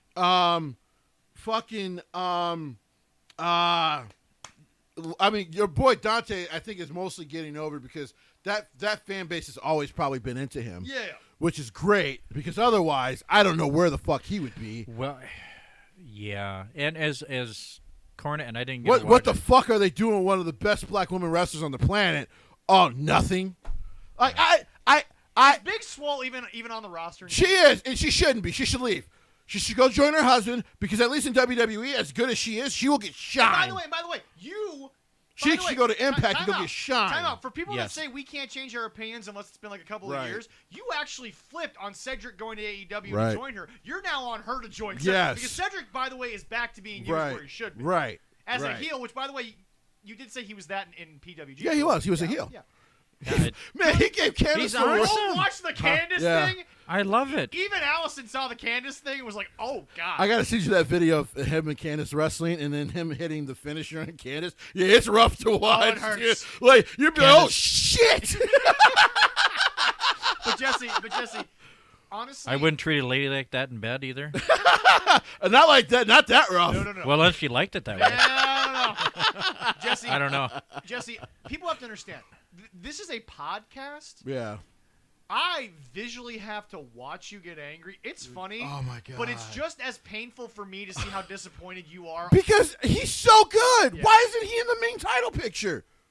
Because they don't know But what he they're grabbed the doing. mouse ring. Okay, that was for a joke. I'm This sorry. is why you don't keep taking shots at WWE, because then you put yourself into a point, especially with someone like him, Scorpio Sky, where now people are like, well, yeah, but he actually is talented enough. You should do something with him, and you don't. Like you do not. Like we know him more for his podcast with the guy from H formerly of H3H3. Like that's it. Something, not something to wrestle about. That's fucking Bruce Pritchard. I'm so sorry. Actually, I apologize, Scorpio. I will never tie you in with that clown. So next, Yes. All right.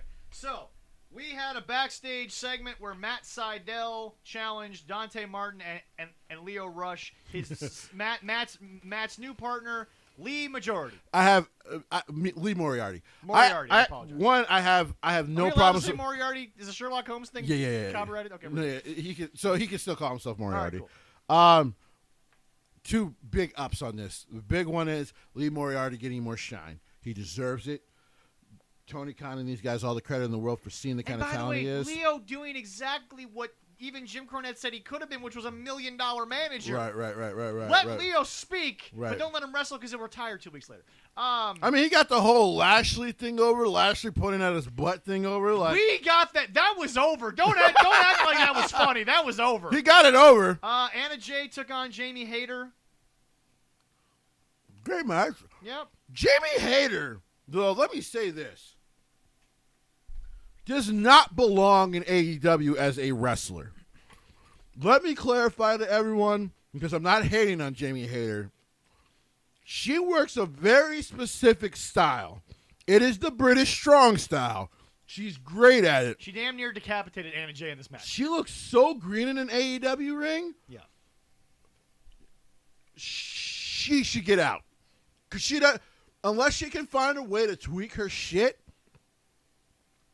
one of those girls is going to get hurt, and people are going to think that she's purposely trying to hurt them, which is not what she's trying to do. Jamie is a big girl. She's a. Let me rephrase that. She's a bigger woman. She's 6'2", so she's about me and his height, maybe a little taller. And then she's got a lot of stock muscle on her. Well, he ain't 6'2", so yeah. So she'll be a little taller. Like she's a bigger girl. Yeah. And like, so when she's wrestling these matches that people keep thinking she's green as shit, it's not that she's green. She's been wrestling for 7 years. She's great. Yeah. But man, like, she can't adapt to these women. And like, so the clothesline spot, I think there was a spot like outside where she was just supposed to kind of dump her on her jaw or something like that. She damn near fucking took her eye out. It's not that Hayter is green. It's that she doesn't know how to work this style. Yeah. And the other women aren't good enough yet to make it work. And the only three women that could be good enough to make it work, she hasn't wrestled Rose yet. Britt Baker's in the same faction as her. And then the match with the alien. was really good. For Statlander. Yeah, it was really good, but like she botched like simple spots because she's not used to doing them. Right. So like, Jamie, sweetie, just be honest with yourself. Hey, I need some work. Yep. Because somebody's gonna get fucking hurt. Yep. And then she's gonna take blame that she shouldn't even be taking. Right. Mm-hmm. And I love Jamie Hayter. To move on a little bit quicker, because obviously there was a topic everyone wants us to get to today. MJF and Darby just cut a great segment. This was actually good. I enjoyed this. Because guess what? I'm creating a new bubble that we like to talk. You know, the bubbles. Yeah. Oh, yeah. MJF gets his own bubble. Okay. He's fucking phenomenal. He just gets his own and in bubble. my opinion, I hate to be that guy. I know technically, yes, Tony is correct when he says he's got more money than Vince. Vince will find a way to get more money for Maxwell if Maxwell just goes to WWE. Right. Because Vince will push him to the moon. He'll probably take him in as his son, like as a talent. Yeah, right. Like that'll be his gimmick. Like, well, I adopted a new son. The merch sale he's going to get from that will just be huge. Yeah. We're going to get to a segment where Jesse is going Plus to... the fact that he doesn't break kayfabe. Well, the old heads love that shit.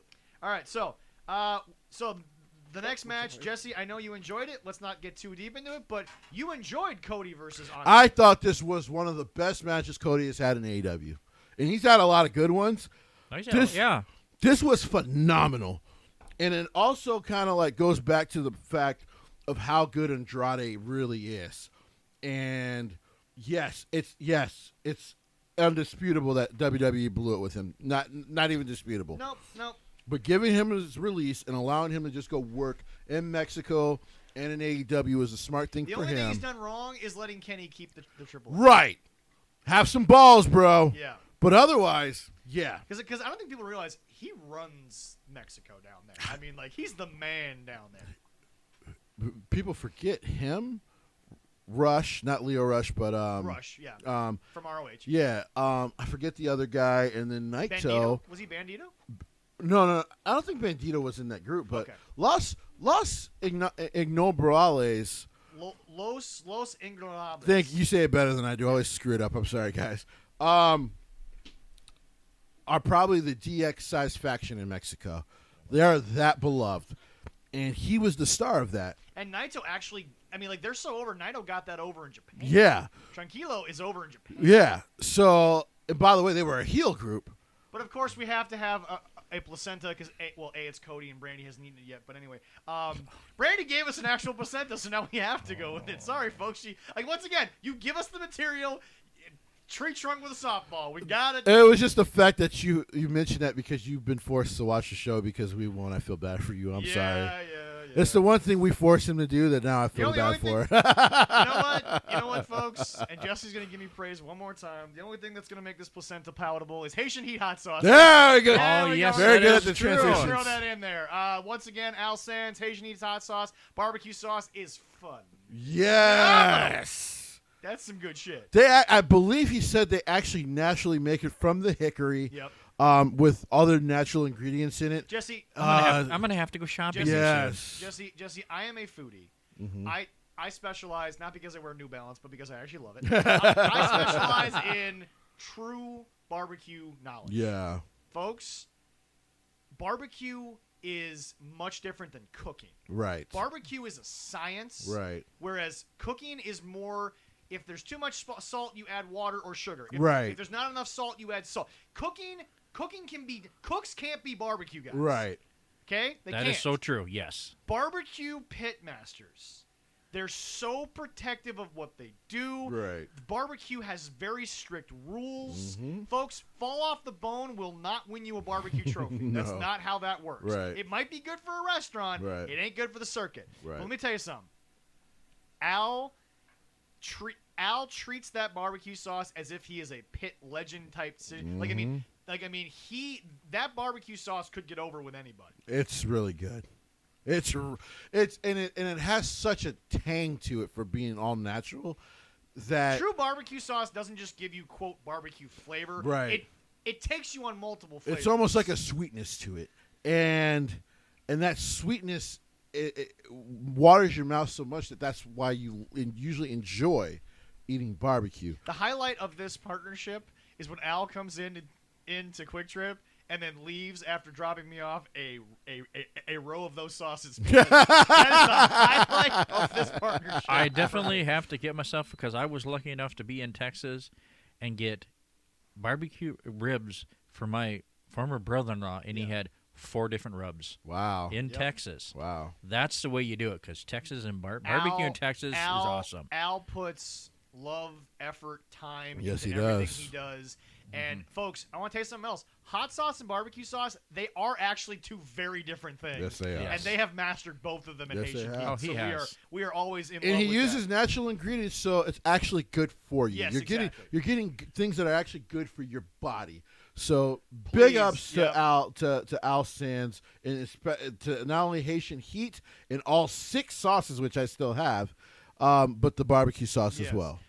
So after that, we had the placenta afterbirth. FTR and Andrade attacked Cody. Arn jumped in the ring but was shoved by Tully, or actually shoved Tully. Yeah. And then the Lucha Brothers came out, ran out, and cleaned house. And FTR again, it's an afterbirth, but this was done well. It wasn't overdone. The Elite tends to go an extra 5 minutes in the afterbirth, and we're like, guys, just end it. It's over. Like to be. And done in with this it. case, this was building the couple of Well, matches that they're trying to build exactly. to for their Yeah. pay-per-view. Tony Oh, yeah. Schiavone interviewed John Silver. John Silver had a match against Cole on Rampage.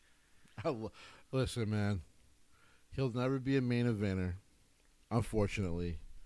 But John Silver, if he ain't one of the most talented and entertaining sons of bitches in pro wrestling, He just didn't need to be dressed like Bambi. That was stupid. Only reason I didn't mind it because he's been talking about doing that for 2 years now since he joined the Dark Order. Yeah, no. And so he committed even after the passing of Brody Lee, of course, because Brody Lee thought in the kayfabe was like, well, that's just stupid. He was like, but wait till you see it, sir. He was like, but that's just stupid. And of course, now that we've all seen it and seen that it was stupid, that was the whole point of the joke, was that Exactly, it looked stupid. But yeah, Freshly squeezed Orange Cassidy with a small contingent of people, your boy Chucky, Wheeler Yuta, and Chris Statlander versus the Redeemer, Miro. no problem who with it. thankfully has not brought his wife in. Thank God. He just mentions her in funny passing, which Yes. is great. The American Dragon. My God has betrayed me The American Dragon. and betrayed my joined wife. commentary. I gotta give him credit, man. Yeah, because the game over stuff was fucking lame quick. Yeah. So like to become the Redeemer when he won the title, Yep. and like the God's- promos about God's favorite champion, and favorite champion, I yes. beg my hot wife. Like I'm like, he is fucking great. He is great. He finally, and I will give him again. People say I don't get credit. I shat on this guy for a long time. Proof positive. Up until now, he didn't know how WWE got him over. Right. He found something that works, and he's sticking to it. Right. The game over thing was not the way to get yourself over. No. It was not. And now he's a legitimate main eventer for them. Oh, a yes. legitimate heavyweight title contender. The American Dragon. Okay, but once again, we have to just use people to pay their paychecks. American Dragon was on commentary. Big Money Matt Hardy was at ringside. We don't know why. Apparently, they're continuing a feud that should be over now. Yeah. I believe Orange Cassidy won that match. Against Miro? No. Oh, Matt Hardy? I thought he had a match against Matt. Maybe he didn't. Yeah. But anyway, I thought so too, yeah. Miro won the match. They're setting up something with Danielson, but again, Danielson. So this was the tournament. Yes. So this was the match that John That was was the supposed to replacement, have. Yes. Yeah. But here's the deal. Where they could have put somebody else in there. But I liked this. To push him. I still like this. Putting Miro in But there. I was going to say, I will say this, Leroy. I don't mind this. This is a guy who has gotten himself over. Yep. He's a well-known talent, and you know that they can go out there and have a physical 15-minute match. Right. Oh, But So here's- I don't mind it but too here's the deal. much. Brian is the. But I agree. To me, and I didn't mean to cut you off, but this probably You're good, should have you're been good. like Will Hobbs. Yeah. Yeah, there you go. Yeah. But yeah. Here's the deal. Once again, Brian, if he's just left to do his own thing, and by the way, he's been one of the guys who's not hated on Vince at all. Right. Brian understands that Vince was never wrong about certain things about wrestling. And that's why Brian's shit still looks good. Right. Is because the stuff he does outside the actual match is very Vince-like. Mm-hmm. But Vince knew how to present it. Right. This was good. The no handshake was great. I think that Max Caster's rap, once again, those guys are now just a joke. They are literally just there to poke fun at WWE. Right. That's literally. You think Brian? And I'm also being serious. First of all, once again, the Simone Biles thing, that was ridiculous. That whole rap was ridiculous. But here's the deal. So now that everything's approved, that means Tony approves it. He went over with it. That's right. You think Brian takes joy in knowing that his father-in-law fired 18 people? Right. But by the way, as much as we hate on Johnny Ace, that job sucks. We've actually said on the show before, nobody really wants that job. I'll take that job. Well, okay. Okay, I keep saying I'm okay with Vince firing me every fucking 3 weeks. Yeah, no, that's fair. But no. I don't care. But no. Oh, yeah. Because in the end, guess what? You're gonna have respect for me every time. I'm like, well, you're an ass clown. Well, you're fired. I'll be back. Yep. I'll be back. But I mean, That's how I treated Holiday for years. Holiday gas station. There we go. But anyway, Jesse, once again, it's so now they tell us, oh, we're not poking fun because all they're doing is poking fun with the Acclaimed. Listen, man, we were actually high on the Acclaimed as a tag team for a while, and now they're just a fucking joke. They are their reason to take shots at WWE. That's all they're there for. That's what they're there for now. Which is a damn shame. And they keep getting advice from people that know, Booker T, Eric Bischoff, stop taking shots. Literally, just stop. Just, who cares? Vince isn't, they're not doing it on WWE. Booker's career in WWE is negative to the fans. Booker never cared as much as we do, but he should have gone over Triple H, we agree. He should have been an asshole about that. But I mean, Booker doesn't seem, vicious about it. He doesn't seem hurt by it. No. That's Booker's personal thing. Fans always have their opinion. But here's the thing, folks. Bryan Danielson, whatever he does, he's over like God, as Jim Cornette says. He's over than God in AEW. Just like when John Lennon said the Beatles were I got to admit, Jesus. it's almost Mick Foley-like. How over he is. Oh, yeah. Yeah, I definitely agree. No. Leroy, very devout as you are, you were never mad when John Lennon said the Beatles were more over than Jesus. They kind of were for a while there. Well, especially to the young people. Unfortunately, that does happen a lot. I mean, I wasn't mad at Vince when it was, Shawn Michaels and God versus Vince. I mean, it was all for show. That was so stupid. I actually watched that recently, and I'm like, why did I get he's the boss, so you can't convince him no. But why did the family go, Dad, this is a stupid fucking idea. Don't do this. Like that. Like, we got you to make sure you didn't do the incest thing with Stephanie, thank God. Don't do this. Oh, you didn't know about that? I know about that. Oh, okay. I do know about that. I'm glad they did. But I'm not offended or anything by that at all. That's cool. That's good. That was Dynamite. Overall, good show. Yeah. Out of 5, I think I gave it a 3.5. I'm like, it was actually a really good show. Yeah. Good go-home show. But again, like I've said before, if you want to set up Rampage, that's fine. But don't have Rampage, in a way, almost outshine because of what Punk and Eddie did, because sadly, that might have been better than anything that was on this show. And this is a good show. Let me get into something real quick before we get off AEW. Yeah. Since we're doing so good right now. We're being nice. We're doing so good. We got to highlight their pay-per-view and then move on, Yeah. On behalf of their fans, I need to get on AEW. You can't keep taping Rampage right after fucking Dynamite. You can't do it. Didn't they have a live Rampage this week? So wasn't this week a live Rampage? I don't think no, so. this week is because they'll be in This Minneapolis. Right, yeah. But here's the thing: you are asking your fans who you're gonna get. I don't personally believe some of our friends, Eric and others, Jacob, other guys like that. Cal, love you, Cal. I don't think you guys are fickle fans. But I think there are a huge fucking portion of AEW fans that are fickle people. So you go and you tape a 3-hour show, and at the end of Rampage, most of the time you can tell that crowd is fucking left. Can we also point out something? Well, yeah. Because that's so late on a Wednesday. For the longest time, WWE was martyred with pictures all over Facebook of fans leaving, empty arena, this, that. One pick finally comes out of AEW. There's literal silence. I know. There is literal.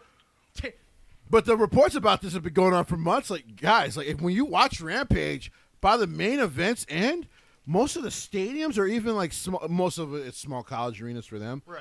But like, they're empty because it's fucking 11 o'clock on a Wednesday, and most of the time, I mean, hockey fans are crazy enough to stay that late on the East Coast because you guys just love the sport. But even you guys get pissed off when you're like, God damn it, somebody win this game. I want to go home.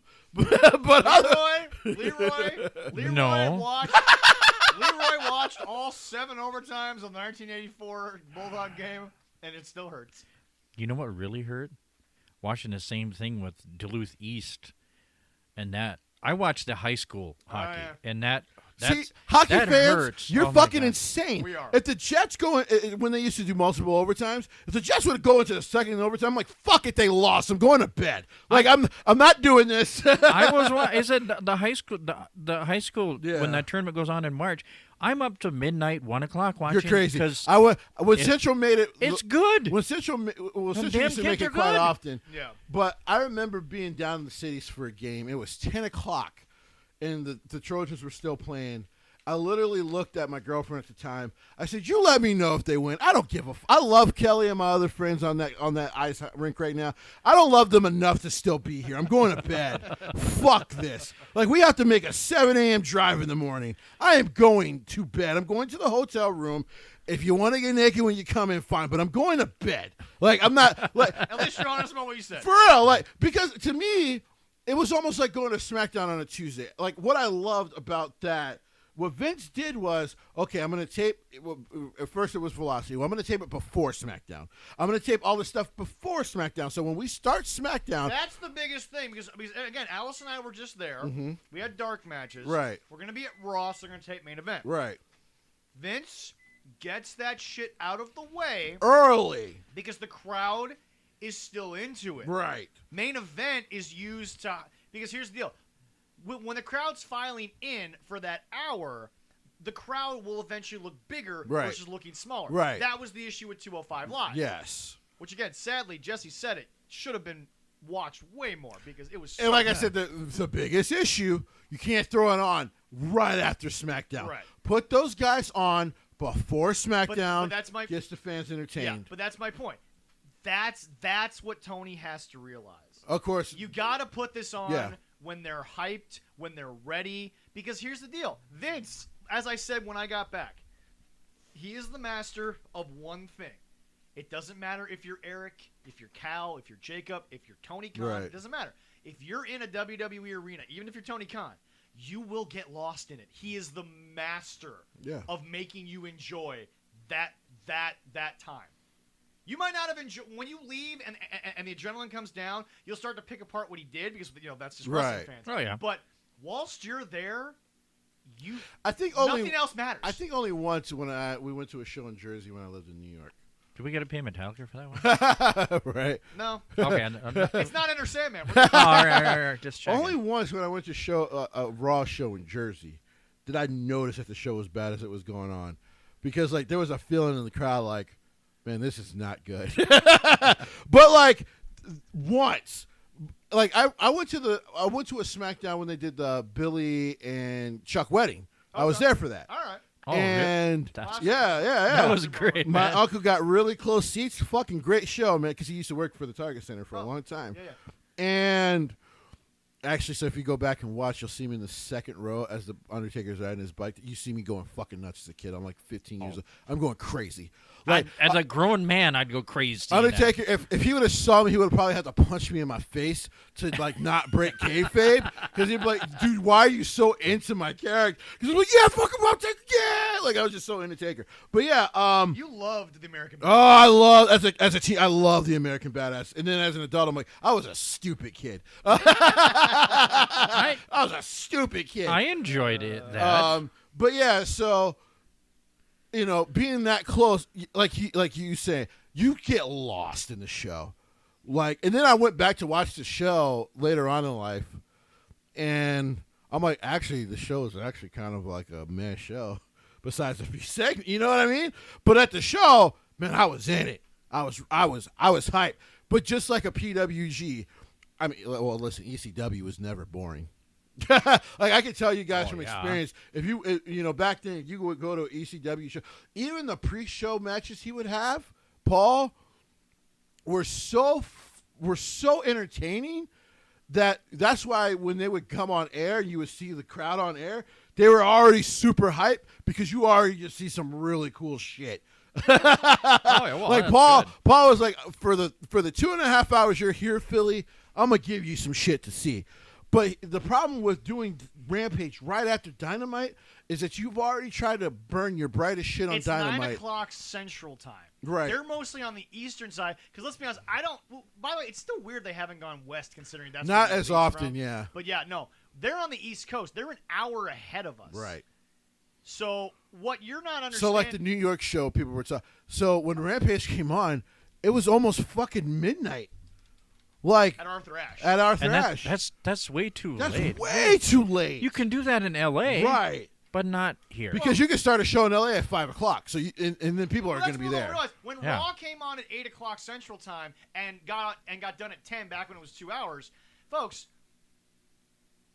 That's 7 o'clock Central, like L.A. time. There was still sunlight. You could go out and still have a party. Basically, you would be out when they did the shows in L.A. You could tell the crowd was cool because either way, because they were going to get out by 8:30, and it was still going to be clear outside, and you can go hit go hit up Los Angeles and go have a good time. Yeah, no problem. But like out here, like in the Midwest, if you're at a show and you're only having half a good time, and it's 10:30. Aren't you gonna look at your kids and go, "Hey, I gotta get you guys to bed. Let's go."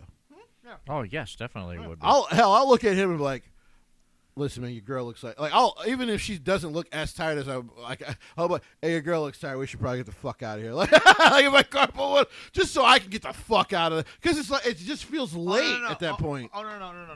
Allison will not leave until she has ripped Corey Graves' ear off his face with how much she will yell at him. I am going to get kicked out of the XL Energy Center. You probably are. I've already declared that. And you know what? I may be banned for life from WWE events, but Allison will be so proud of herself. You have no idea. We'll get you in. We'll just have you as a different person. There you go. It'll be bad. We'll dress you up in little mustaches and shit. No, just shave your face. That'll help. Allison will kill you. We're just gonna weekend at Bernie's this. There you go. Anyway, but no, folks, we don't like to shit on them because we want them to be better. Yes. We say this all the time, and to yes. Eric, to you, I know we repeat ourselves, but they keep bringing it up. They're the ones who repeat themselves. And usually it's the fan base that almost forces us to then discuss these things. So like, yeah, it's. I said, I don't like. Go ahead, really. They're not the greatest. AEW is not the greatest thing since sliced bread. No. That's Betty White. Well, Betty White's older than sliced he's bread. Old, she's older, but she's better than sliced bread. The greatest thing since Betty White. Okay, but they're not. I mean, you gotta. And WWE is not that bad. You look at all the bad stuff. We look at the bad stuff at AEW, and they get mad at us. Sorry. We want it good. I want it good. We have to talk about AEW because they are the second hottest thing going in wrestling. Oh, of course. But here's the other thing. I also don't agree with a statement Eric made recently where they annihilated NXT. No. They beat them, but annihilated. It wasn't that bad. And I even brought you up saying, well, Jesse came in defending Dynamite, but then Jesse went 6 months back from when you first came on the show, and then you watched all the way up until you were now caught up, and you were like, oh, wait a minute. Hold up. NXT was better. Time out. My bad. I apologize. I came on here. I praised the wrong show. I'm sorry. NXT still during that time was just better. It was. It was a bet. Sean and Triple H were just putting on a better wrestling program that every Wednesday. The problem for them, and this is not their fault. Vince reacted to what was there. That's on him. Right. But his fault was not realizing that what they failed at was there was so much hate towards you. Right. They suffered. Right. Yeah. Because NXT was the better show. Yeah. It wasn't even close. It might now, even now, be the better show because it's actually been not bad. Like I said, as I told you, I will say this: it is better than AEW. It's the only thing that we really have a problem with. Well, I will say this: it is better than NXT now. But that's because NXT you can't put on the same pedestal you used to, No. because it is clearly a developmental show. Yeah. And as I told people, though, it has gotten better. Yeah. We needed to give it time. But here's the thing. We're just gonna roll right into our segment. We'll just talk about Full Gear after Full Gear happens. Okay. But here's the deal. We're gonna roll into our final segment because we did say we were gonna do this. We're gonna do it. Right. The Vince hate has started to become very unfounded, and he gets blamed for a lot of things that are not him. But this is one of them, is that if Vince had left NXT as developmental and not let Hunter run it into what he did, we wouldn't be mad. But here's the thing. We have to now change our viewing of NXT. We have to accept that they have accepted that it's developmental. It's going to stay developmental. And that's the thing. Vince may have killed the winged era of NXT, but he's at least admitting now this is developmental. Right. This is what it's going to be. And clearly, after the first 2 weeks, Yes. I don't think he's been a part of this show at all. I don't think he's cared anymore. It's all Sean. It's all Sean. It's all Sean. That was kind of evident last week when Yeah. all of a sudden he's singing "Sexy Boy." Yeah. That was a terrible segment, by the way. That was terrible. I give Quinn a lot of credit. They kind of made it work, but it was a bit off. I was just like, this is. But then we got this done is and- that goofy shit I hate. when he got done and killed him, that I was happy Vince about that. McMahon is not and never has been racist. It's not No. hard to see. He's a businessman. If you can prove that you can make him $1, he doesn't care how you look.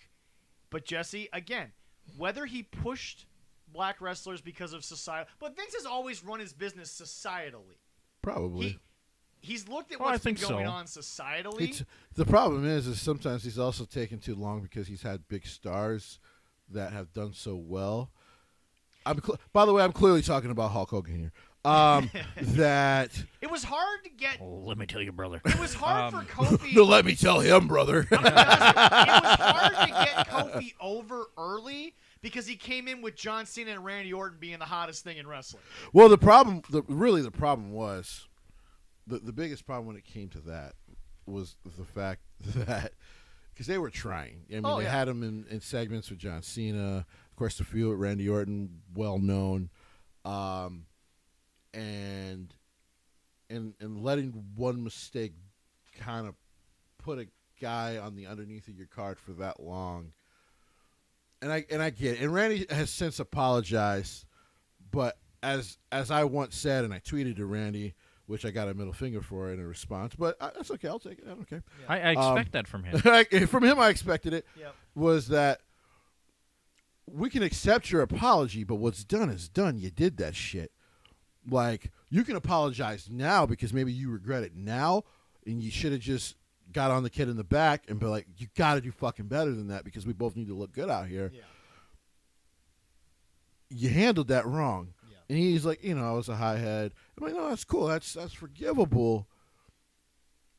But you did it. Yep. Because people when they apologize think after I apologize, this should be over for the most part. Yeah. And for the most part, depending on what you're apologizing for, like the Sammy Guevara thing, if she's accepted it, fine, we're done with it. Not only that, shouldn't that conversation be over when Big E goes on, and I'll just say it, Jesse, because it's true, one of the most black forward radio shows there is. Yeah. Without a doubt. That's exactly what it is. Well, that's exactly what it is. Yeah. And here's the thing, like That's not me making it. That's how they market themselves. They are probably one of the biggest black radio shows on the airs. But I will say this. What Big E has allowed Vince to really do is go, yes, Kofi deserved his moment. I was too slow on this draw. Yeah. Like, I was wrong. What's happened since Kofi Mania? The King of the Ring, which is still prestigious. I don't care what era we're in. Oh, yes. Rhodes got it. He wanted that more than the WWE title. That says something. That's very true. He gave Big E. First of all, Big E's journey to the title was done very well. Yeah. And there's nothing wrong with, as long as Vince is working towards that, I'll let Vince off the hook for length. And what happened with Bobby Lashley? Big. Because once again, it's one of those things where, like, it's late, but at least you finally got here. Like, this is a guy who, when he came back, probably should have been in your main event scene pretty quickly. Yeah. Because people already liked Bobby. We had seen his heel work in Impact. Yeah. So no, Vince is never. Like I said, I would never consider Vince a racist. Vince is late, a little more than I would like him to be. In a sense, Vince is Black Santa. You can't constantly be fucking late and not just expect to take some shit. He's on. So what you're saying is that Vince is on BPT? Yeah. He's Black Santa. Like he just like. In case you're wondering, Leroy, that means black people. Right. Basically, like, you'll get your presents, but you ain't gonna get them to the 30th. But you're gonna get your shit. You're gonna get it. You just ain't gonna get it to the 30th. The next thing, do you think he's sexist, or do you think he just understood the way the world works? He's a dirty old man. Well, yeah, but that's been a character more so on. Well, I don't know. Here's the thing. Okay, yeah. His history is not good when it comes to just and just like almost kind of like nefarious affairs, with female wrestlers. Right. Yeah. While being married to his wife now for 50 years. He has a thing for blondes, especially blondes. Yeah. I understand. I like brunettes better, but I understand. As far as female wrestlers in general, he actually, this is the one time I give him credit. Yeah. Because, once again, I give him blame too. Yeah. Once again, he was part of the problem, but he was late to the party, but he did finally sort of give the women. Well, because here's the thing. Like, watching the Luna Vachon Dark Side of the Ring. Yeah. He did give her shine. Yeah. But then he listened, once again, this is the one thing about WWE I always hate is the ass kissers there. Is because he's worked with them for so long, and Jim Cornette has talked about it. He's like, I never kissed Vince's ass, which is probably why I'm still not there. But he was like, I didn't kiss Vince's ass, but that was out of respect for him and to have him respect me. Yeah. Which, Jim, when Jim said, I'm like, Jim, I give you respect for that. That's because as a man, that's how I want to be treated as well. Yeah. But because of the ass kissers, he was late to the party too much on that. Yeah. Because they were, women's wrestling still won't sell, Vince. I don't know. So originally, he always had the idea of having women in the top of Raw more. Yeah. Wrestling. Yeah. But the ass kissers, cough, cough, Bruce Pritchard, cough, cough, John Laurinaitis, and then a few other guys, cough, cough, Vince. Once again, how the fuck has anyone ever, like, I've listened to that man in an interview in the 1990s, and I'm like, how did he sit in a room, give you guys ideas, and you were just, at the end of him talking, go, hey, get the fuck out of here. Why are we even listening to you? Get out. Because. Like, you're an idiot. I don't know. To quote Corny, he just rattled off ideas, and a couple stuck in Vince's head, and then Vince made them work. Remember, Rock and Stone Cold, a lot of it was kind of done, a lot of the ideas came from Russo, but they were performed by Vincent. Yes. The ideas came from it, but yeah, Vince changed them and put them So aside. it happened, Vince made the monster. So basically Vince Russo is a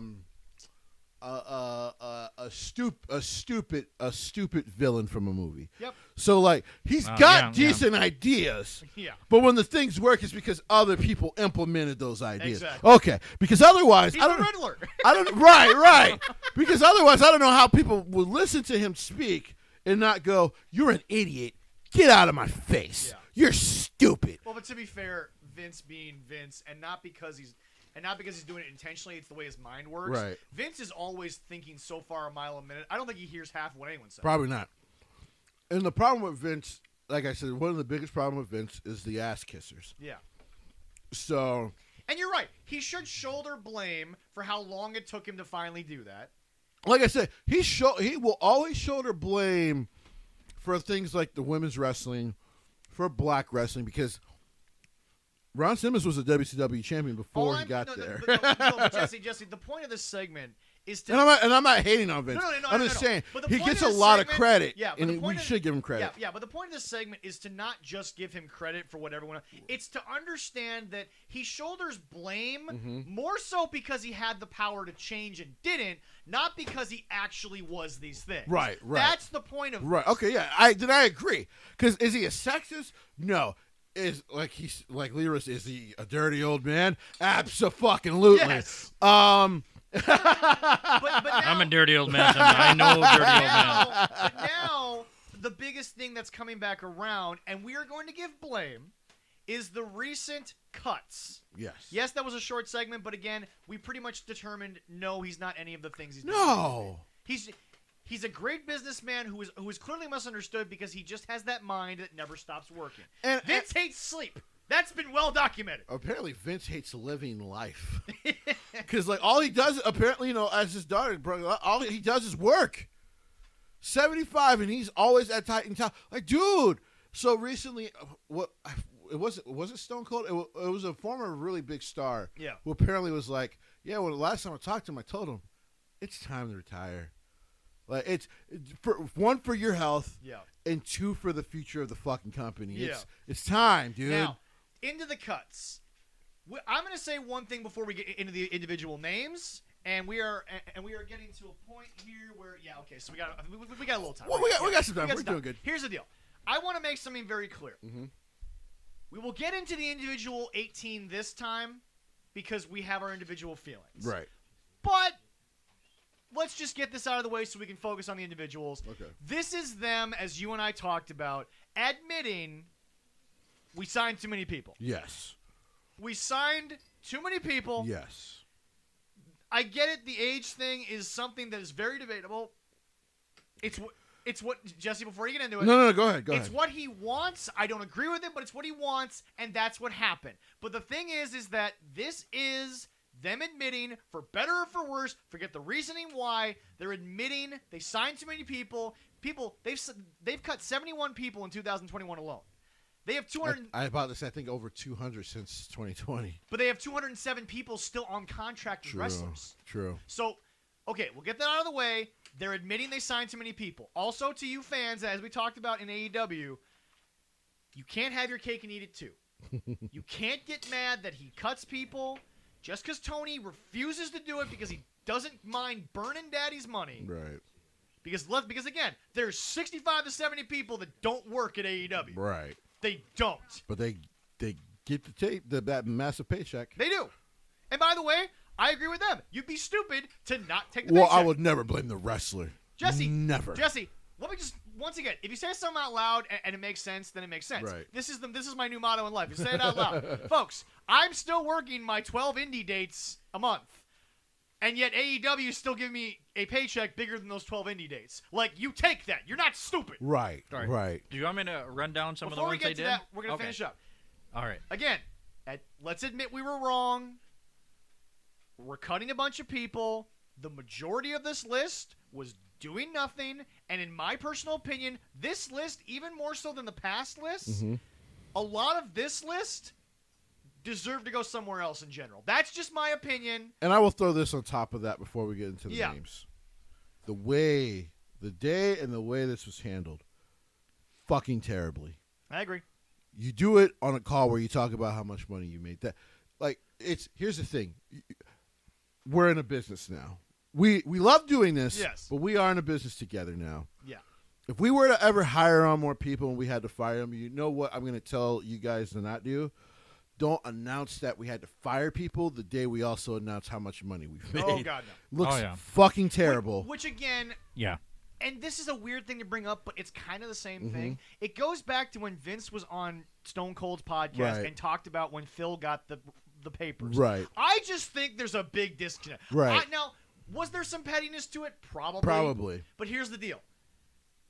Vince is also not wrong when he went on the podcast and said it was it was a miscommunication. There is such a miscommunication that I guarantee, while yes, there might be some pettiness, it's never as intentional as the fans want it to be. Because here's the thing.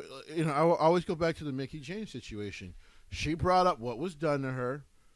Triple H was the first one who said, we will investigate this because you didn't deserve to be treated that way. And Vince did not say no. And as soon as he concluded his investigation, Vince said, fire as many as you fucking need to because this cannot happen. Yeah. He understands these things. It's a okay, again. So the miscommunication thing, I get. The optics are bad, right? But there is miscommunication. It's not an excuse, right? But it's just clear that's a problem they need to work on. Right. I'm not saying it to be an excuse. I'm saying it that you need to work on it because it's a very bad excuse. It's a bad habit that needs to be broken. Leroy, the two that we are clearly going to debate, don't mention them yet. Ignore the three people that are clearly going to get debated. Let's go to the rest of the list. I'm not sure if he knows the three. I'm not. So I know of probably. I know probably about Can I see two the of list them. for a second? Can you just show me the whole list? Okay. Yeah. Here's. I it was broken down to two. Okay. Cool. I have an idea of a couple of them that you want to discuss. Okay. So circle the ones. Yeah. Or put something right next to it. Okay, yeah. And I will. I kind of had an idea of ones I wasn't going to say. Because like I've always in the by the way, the second big thing, Stephanie, and I guess by the way, she's a brilliant businesswoman, probably actually better than her dad, which is why people are telling him he should retire. Because she's actually doing a great job on the business side of everything. Okay, those four last. Here, what you fucking cannot do, because that phone call goes out to the public. Yep. Because you are a publicly traded company. Yes. You cannot make a joke about bad news, and the bad news was that The Miz did not make it past his last round. Right as you're announcing releases. Yep. Now, to be fair to her, she probably did not know that they were going to be announcing them at that time. Yeah. But holy shit, that's why communication is key. Because now you guys as a company look like the biggest dicks in the world. When Vince leaves, finally, whether he passes or he just leaves. It's a sad statement, but it feels like he's going to have to die first before he leaves. I think so. Yeah, Vince, if he's still alive, I think will actually have to eat the crow that, like you said, when it comes to not, and again, Vince is up there with the Carnegies and the Rockefellers in what he's created. Sure. He has to be. But here's the deal. Well, the Jobs and the Gates as well. Sure. But here's the deal. The optics, those type of people usually don't care about optics. They don't care about that thing. Right. He's going to learn real quick that Stephanie understands optics better than he ever did. Yes. We're not going to deny that. Right. But my point is this. I'm not saying Stephanie is ever going to have a career like her dad where she's going to be put in the upper echelon of great business people. She's won some awards already. Yeah, exactly. But she will go down in history, in my opinion. And again, it's all speculation because we don't know how she's going to do. Right. But she's already proven so far there is going to be a much different taste in people's mouths of WWE when Stephanie is fully in charge. Right. There you go. Leroy, let's go ahead. All right. We're going to go through here. Nice and quick because we got four people we really want to talk about. Right. Okay. Cartina Cortez. Wasn't even there long enough for me to care. True. Did some okay stuff with B-Fab, but wasn't there long enough. Because who is that anyway? She was the woman that was in Legado del Fantasma. Oh! Who sadly they only brought in because of the B-Fab. That's so funny that they cut her. Like, damn, the WWE hated that match a lot, apparently more than fans did. Continue. There we go. Yes. Zaida Ramir. Jeet Rama. No one knew they were there. Developmental talent that Jesse Kamea. Which was the last of Ronda's girls, wasn't it? Mm-hmm. I think so. No, Jessica Kamea was someone that was kind of a short-term indie wrestler that it was going to be Triple H. She was one of Triple H's pet projects. Oh, okay. But to be fair, she's been there for like 4 or 5 years. Yeah. The fact that they I didn't hate do to say anything. it. I hate to say it, but one thing Vince is right about, you really got to show us something within a year or two. You gotta. I agree. That's the one thing that here's the deal. I hate that he's right about it because again, I'm a guy that says Justin Fields should be sitting in Chicago, and we all know he should be. So he doesn't die? Hey, well, there you go. But Justin Fields is clearly not ready to be a quarterback in the NFL. Nothing wrong with that. Right. But here's the deal. That is something that sadly I don't like, but Vince is right about. You got to give me something in a year or two. Yeah, true. Here. So this new idea of like short-term contracts where you got to show us, I get it. I'm sorry, I get it. I don't like it. I actually don't like it. Right. But I accept that it has to happen. Right. All right. Go ahead, Leroy. Trey Baxter. Another new one. Also, okay, Number one, very complimentary. By the way, former member of the Radicals as well. Now, not as well known as his other three counterparts, MSK, and then, of course, Miguel, but... First of all, very complimentary when he left. Trey was actually very okay with when he left. He said thank you to everybody. He's going to go work his ass off. Yep. Number two, Trey, I watched a lot. I think he was too indie, and that's not a knock. But for what NXT is now, yeah. Unless you can work out of that, it's probably not going to work. There's another thing about these cuts is they signed a lot of indie talent. Now, Triple H was willing to create an indie-style promotion, but if Vince wants developmental, he wants those habits worked out, and if you can't work them out fast enough, you're out. Which is fine. I'll let him continue because then we'll get into that. Yeah. All right. Unfortunately, again, unfortunately for her, Ember Moon. Injury prone. I am so happy she's gone for her own sake, though. Yeah. Yeah. Frankie Monet. Pause for 1 second.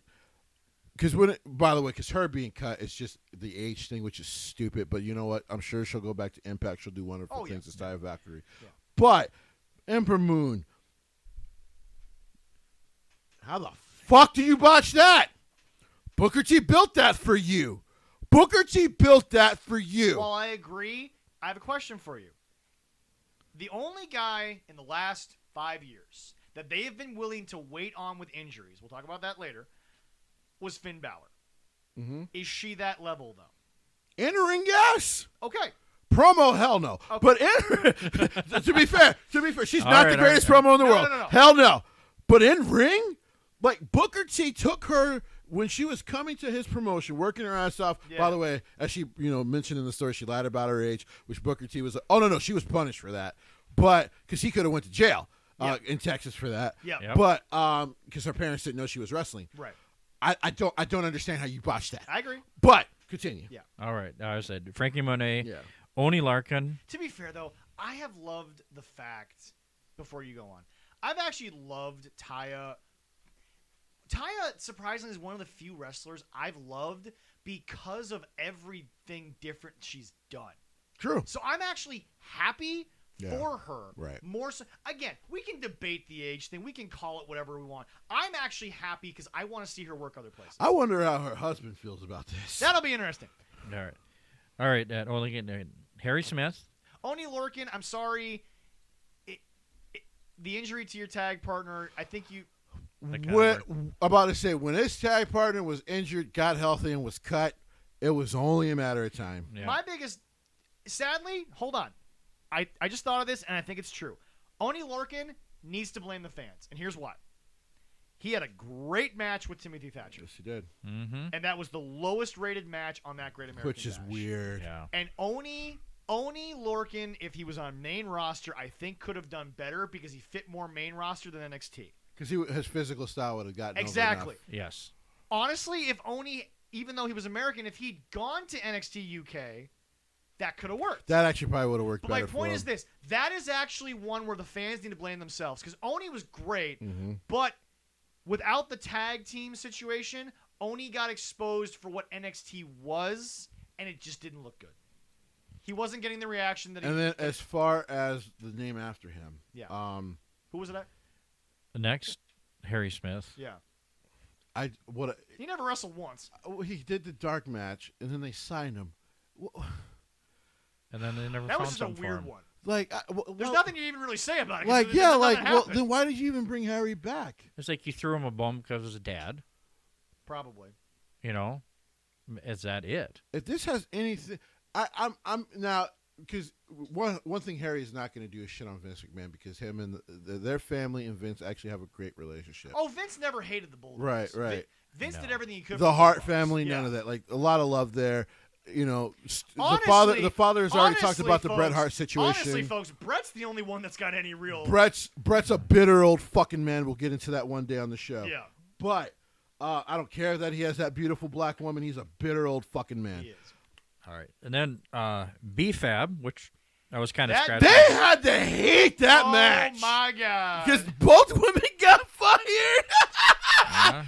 Damn, they all watched. Did Sean even watch that and go, yeah, these two ain't gonna cut it. Like, damn. We can't fix that. Is basically what. Wow. That was bad. They were like, yeah, neither one of these women are gonna work. Oh my. Now, okay, Jesse, question for you though. Do you find the last time that happened, that was like the early 2000s with the group from WCW, the tag group that the Acolytes beat the shit out of. You remember them? Right, yeah. Because not only like did they have an ego, but they just had bad matches in WWE. Yeah.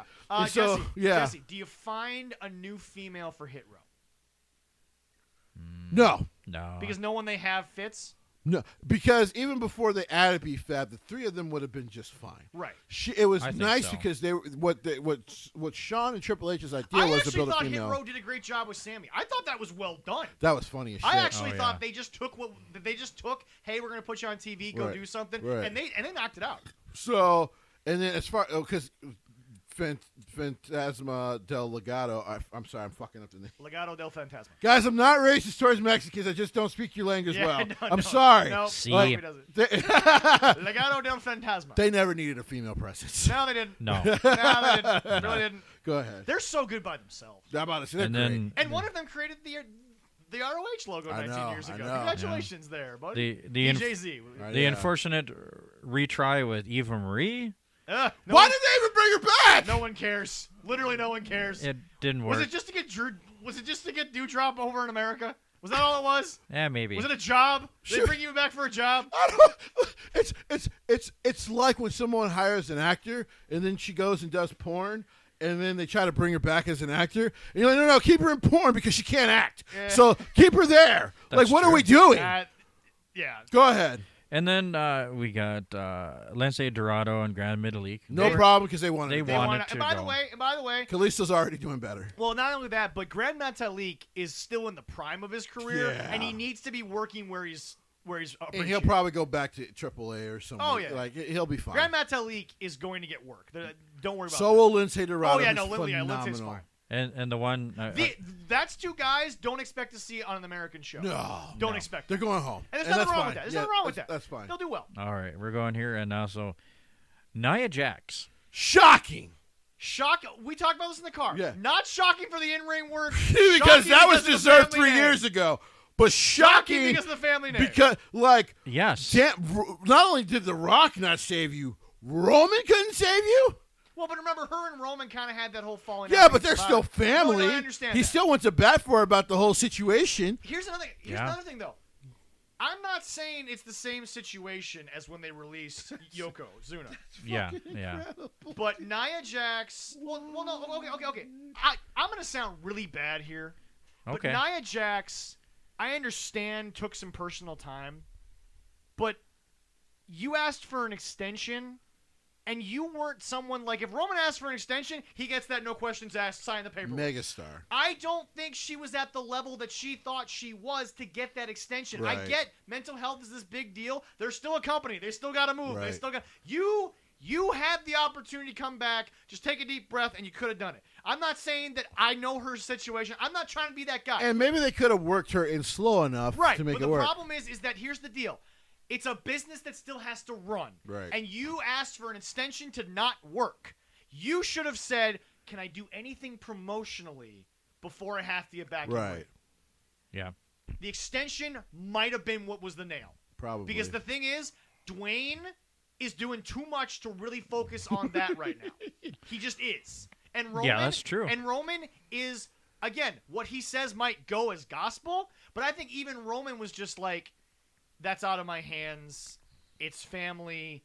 But, guys, if Roman asks for a week off, no one does anything but just sign the paper and say whatever. Right. Nia, and by the way, in my opinion, although I think Nia is a good person, I think maybe she thought she was more over than she was.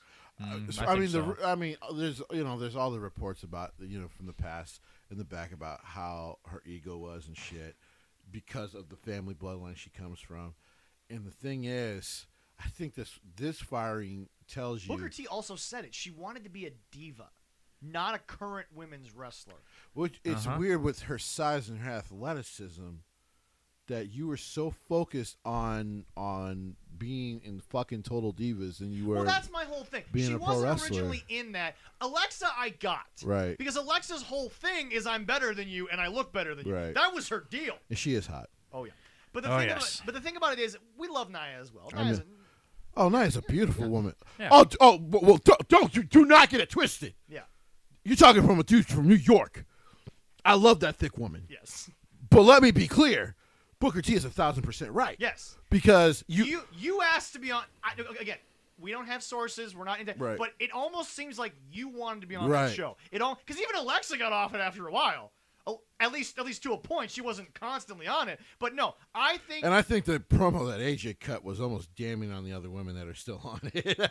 That were still on it before. Yeah. The Bella's just whatever. Bella. Yeah. But the thing about it is that Mostly Nikki. Yeah.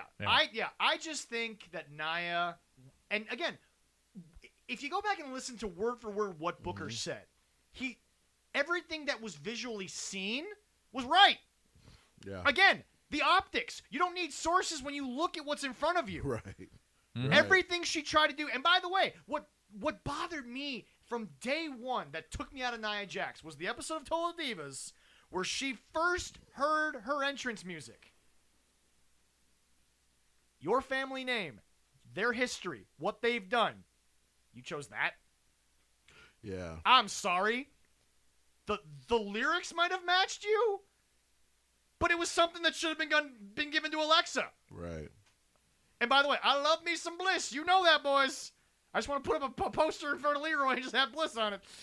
But here's the deal. It'd be a two-sided poster. That's fair. You know what? I don't even want to get into why it should be a two-sided poster. I don't even want to know what's going on in that brain of yours right now. All right, but anyway, back Well, to I'd have the same thing on my side as he would. Oh, okay. All right, that's fair. I But thought no, it was no, much but- dirtier than that for a second. No, but here's the deal. But I got kids in the house. I'm still here. They're awake at this time, Shelby. Yeah. Yep. But here's the deal. No, what Booker said Yeah. was actually more spot on than I think Yeah, it anyone really wanted was. it to be. It really but the was. moment I heard that music, see, here's the deal. Nia Jax, I honestly wish was just put out there and they skipped her entrance music, because the entrance music always took me out of it. I got to be honest, though. I do bump that shit. I'm not saying it's I a bad, do. I'm not saying it's a bad song, but it did not fit. It did not fit what she was trying to do. I don't disagree. No, Yeah. that's all it was. All right. Yeah, but go ahead, Leroy. All right, well, that's it. And now the last ones you got. No. I ain't got those. But the last ones that we wanted to wait, I can actually. Oh, you got both pages? I got cool. both pages. Yeah. Well, the last few that I have, I can kind of like clump them together. Go ahead. Yeah, 'Cause it kinda works. Go ahead. Uh, They at least deserve to be mentioned together. in this Well, segment. yeah. Keith Lee and Mia Yim. Were there more?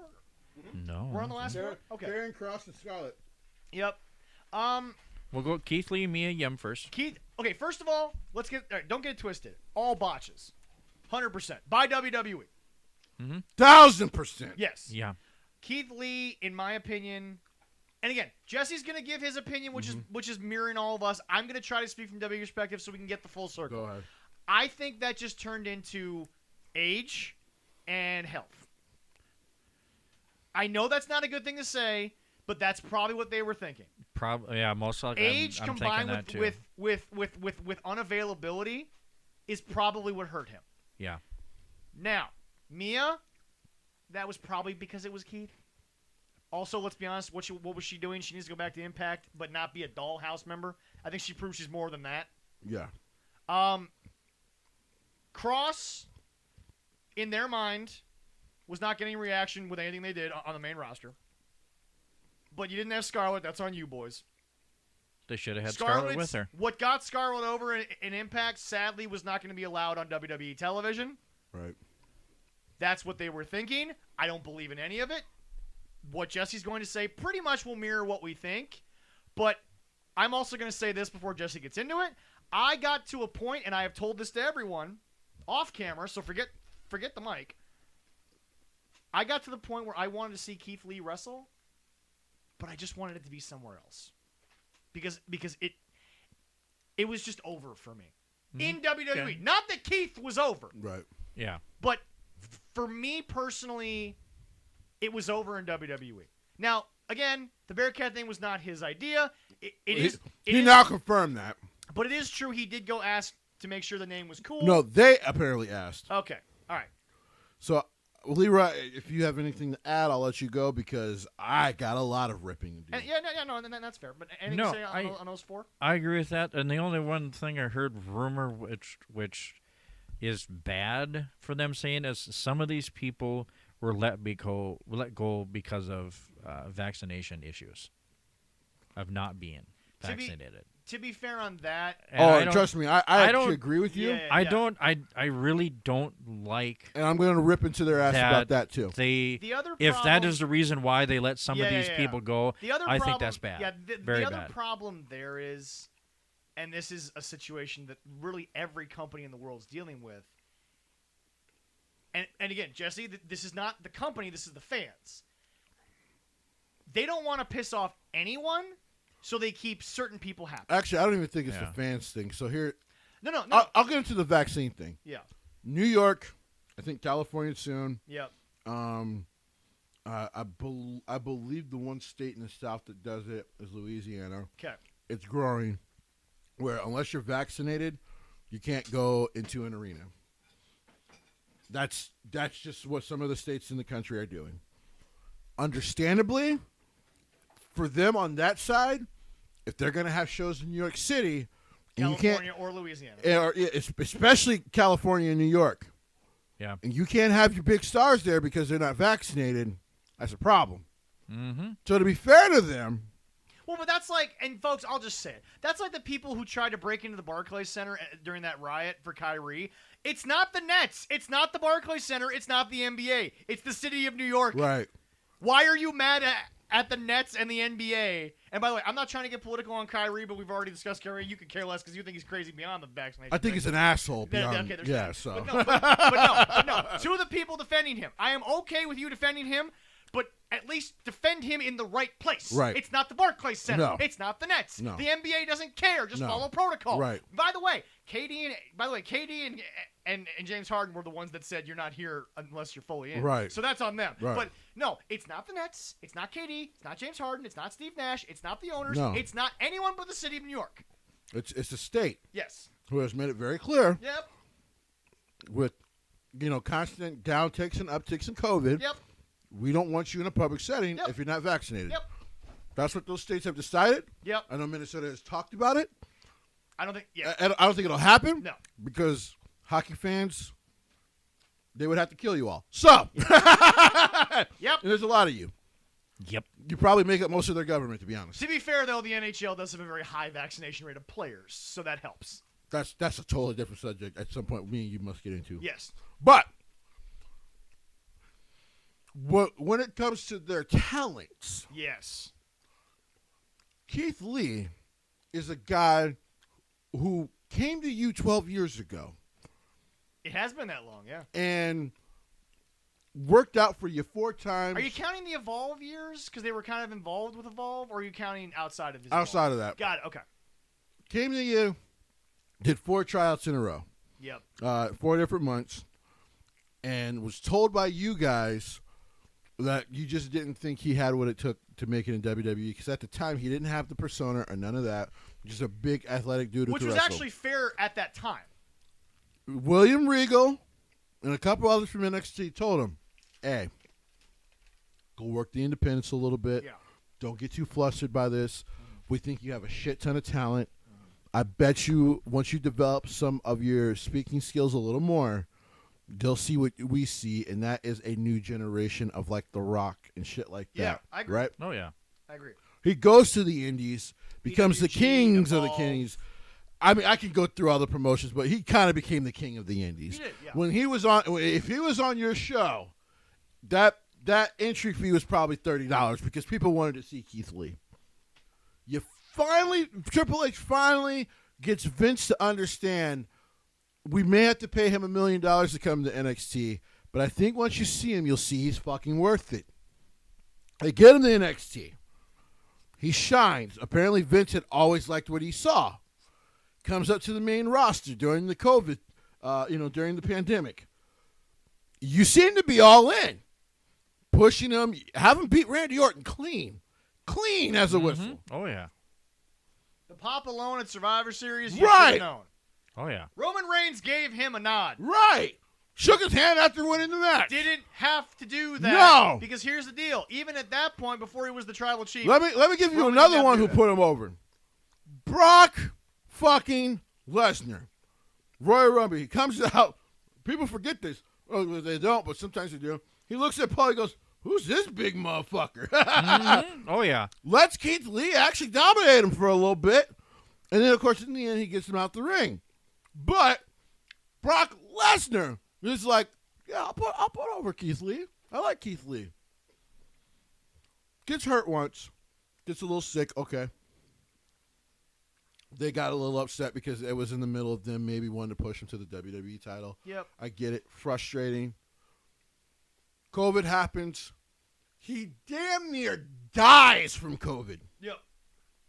So the medical report said he damn near died. That's why he was gone that long. Yeah. Okay. All right. Yeah. That explains a lot. And instead, because when he's coming back, he was like, "Hey, I'm amped. I'll do whatever I'll do whatever program you need me to do. I just want to get back in the ring." Yeah. They say, "Hey, we're gonna make you a heel when you come back." He's cool with it. They go out of their way. So that's why when he first came back and he loses the Karrion Kross, that was him doing a job that they asked him to do. Yeah.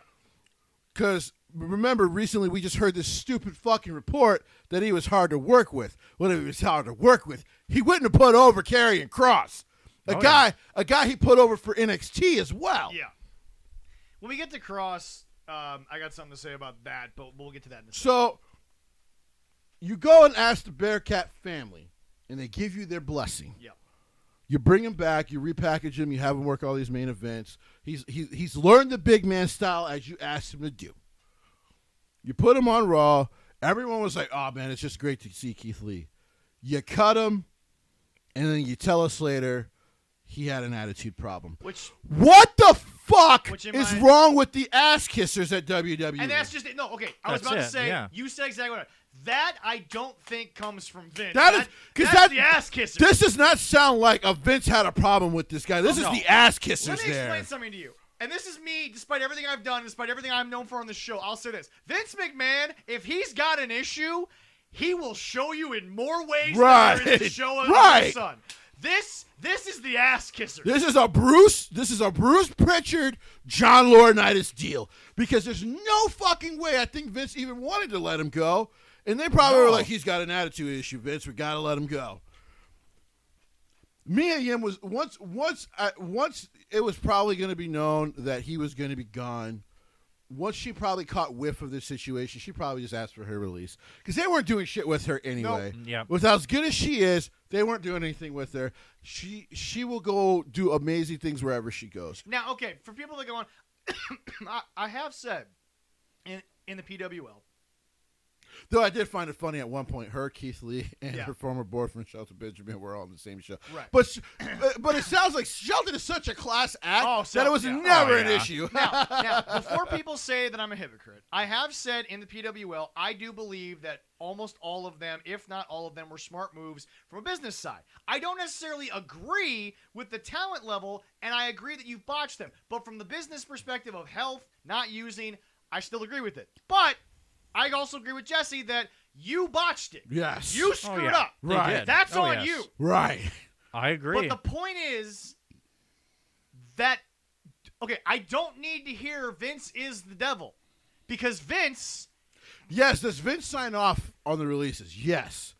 But I believe they probably spent an hour convincing him that they should let go of some of this stuff. And by the way, Jesse, I love you. As much as you hate those men, if you're stuck with them for an hour, they might convince you. I know. They might. Yeah, they just might. Bruce Pritchard couldn't because he's a clown. But I've heard Johnny Ace is actually quite convincing. Listening to Bruce's podcast, I'm like, he can't convince me to take a shit in the woods next to a bear. He can't convince me of anything. But I wouldn't do that. Because now, of course, and we're going to finally hear from Wyndham very soon. He's setting up the interview with Chris Van Vliet. And by the way, as we speculate, it doesn't sound like it Vince does is gonna not. From what Wyndham is kind of putting out there, that does not sound like a Vince thing. Now, we're not speculating what he might say. He might have damning things about Right, Vince, right. but it sounds like it's going to be more about the Stooges. Yes. That's what it sounds like. Sorry. Stooges, Pat, Gerald, we love you. Pat, rest in peace. So that's why they use Ass the kissers. ass kissers. One down. I'm sorry. I apologize. One down. The Stooges were actually good guys who actually worked with the talent, especially Pat Patterson. So it goes. God rest his soul. So it goes. Yes. Vince, Yes Men, Stooges, Ass Kissers.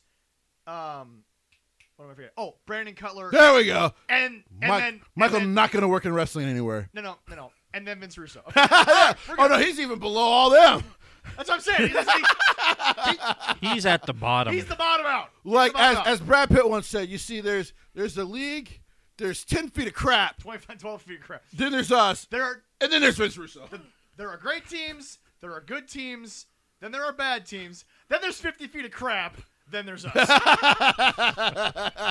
that's wrestling. And Vince, you are the Oakland Athletics. Right. I'm sorry, Oakland. Well, but Jesse, this was a botch. Oh, huge. And you and I both know because, again, Vince doesn't let talent walk out. That's why Balor's still around. Like, there's a reason why usually if And by Vince the way- doesn't by the like way, you, I you meant get to buried on your way out most of the time. And by the way, Leroy, write this down. Finn Balor to AEW next week. And here's why I want to say that. Do you think Finn Balor would work in AEW Hell in any way? no. Okay. Hell Hold on. no. So teaser for next week. We'll explain next week. Right. So back to this. Mia Yim's gone because of Keith Lee. Right. Cross. How is that not a Vince guy? The way he Once looks, again, the way he works. Monstrous botch. Right. Because so Triple H's mind wasn't to make him NXT champion that quickly. No. That was one of the first time Vince actually jumped down there and said, I like this guy. Let's push him more. The biggest mistake they made on Cross, and I'm going to let you throw this into your thing. Yeah. But the biggest moment, two moments that Cross just was done. Right. Adam Cole promo, and Adam Cole basically buried him. Yeah. And the 5-way. The 5-way killed him. Yeah. Adam Cole started hammering the nail. The nail was finally in the coffin when you watch the 5-way and you realize, but everyone's like, well, wait, those 4 guys aren't what Vince wants. But he was clearly exposed as somebody that couldn't handle it. Right. You had all you had to do in that match, Karrion, Killer is what we'll probably go back to. Right. All you had to do, Cross, was just be a big man. When everybody was in the ring after their spots were done, whoever was left standing, clothesline them to hell. That's all you had to do. Right. The problem is he tried to be go back and watch it. He tried to be a part of the match. Right. That was not his place. Every time he got involved in the match, it felt like the match slowed down immensely. But no.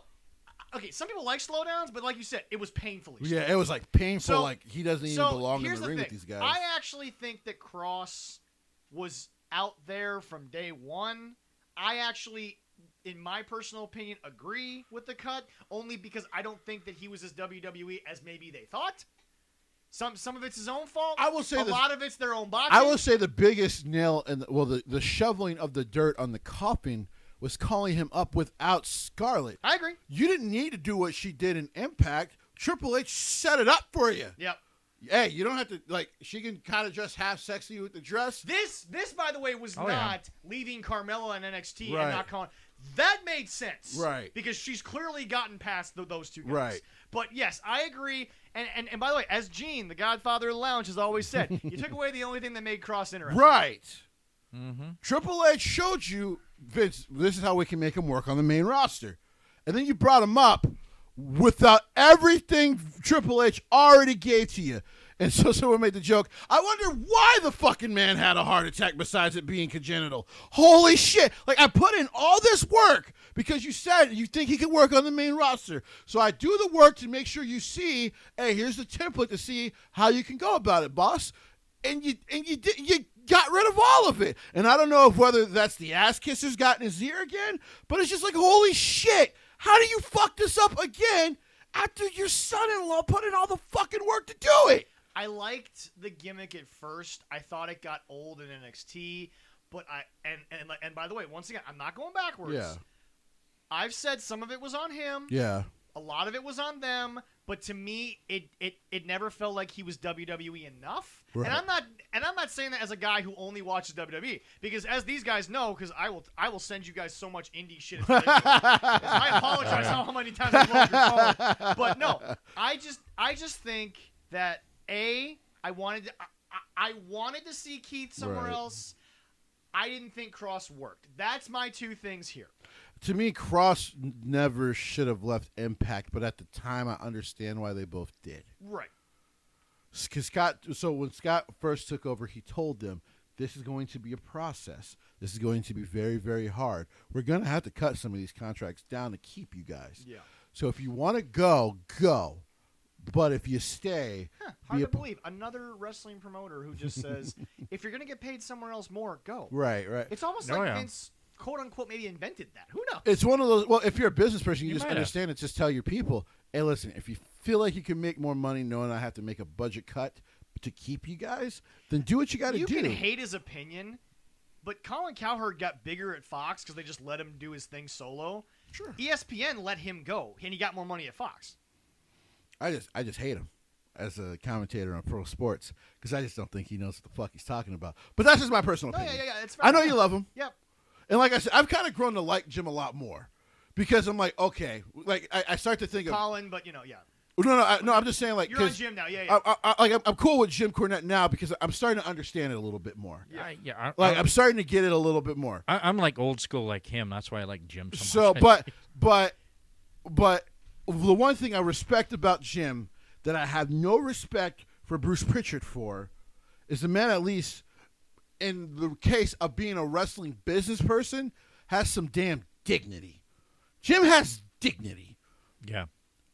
As Jim would say, some of these guys, if I was there, wouldn't have got cut. Well, you got demoted, sure. But I just want you to go work out your kinks. Yeah. Because you still have the potential of being a big star. Why would even I think he once said about some of the cuts in 2020, like that one shot because that seems like a guy Vince wouldn't want to just let go. Like Vince would be like, I think there's some things. Which is why I think the truth is finally coming out that, let's be honest, I don't think that the old Vince is gone like Corny sometimes jokes about. I just think the ass kissers. The ass kissers are just louder. Insanely. They're just louder. They're basically his thoughts now. Yeah. Which sucks because I'll say it again. You can throw the clip to fucking Bruce Pritchard if you want. I don't care because the next WWE show I go to, I'm gonna yell it at him because I don't give a fuck. He hasn't known shit about pro wrestling for 30 years. I don't even know why anyone fucking listens to him because what WWE seems to be doing now is what they try to do with what they did in '92. This is 2021.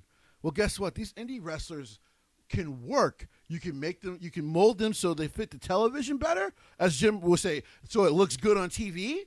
But otherwise, you're trying to do the whole new age thing, and it's very hard to do that nowadays because even when they're not on television, people have these little thing called phones, and sometimes they record themselves even when they shouldn't. So we can see them all the time. So we can see if they're not good enough and you're trying to push them. We can see if they are good enough and you don't use them. Like we can see it as fans nowadays. Yeah. So you hurt yourself. I agree.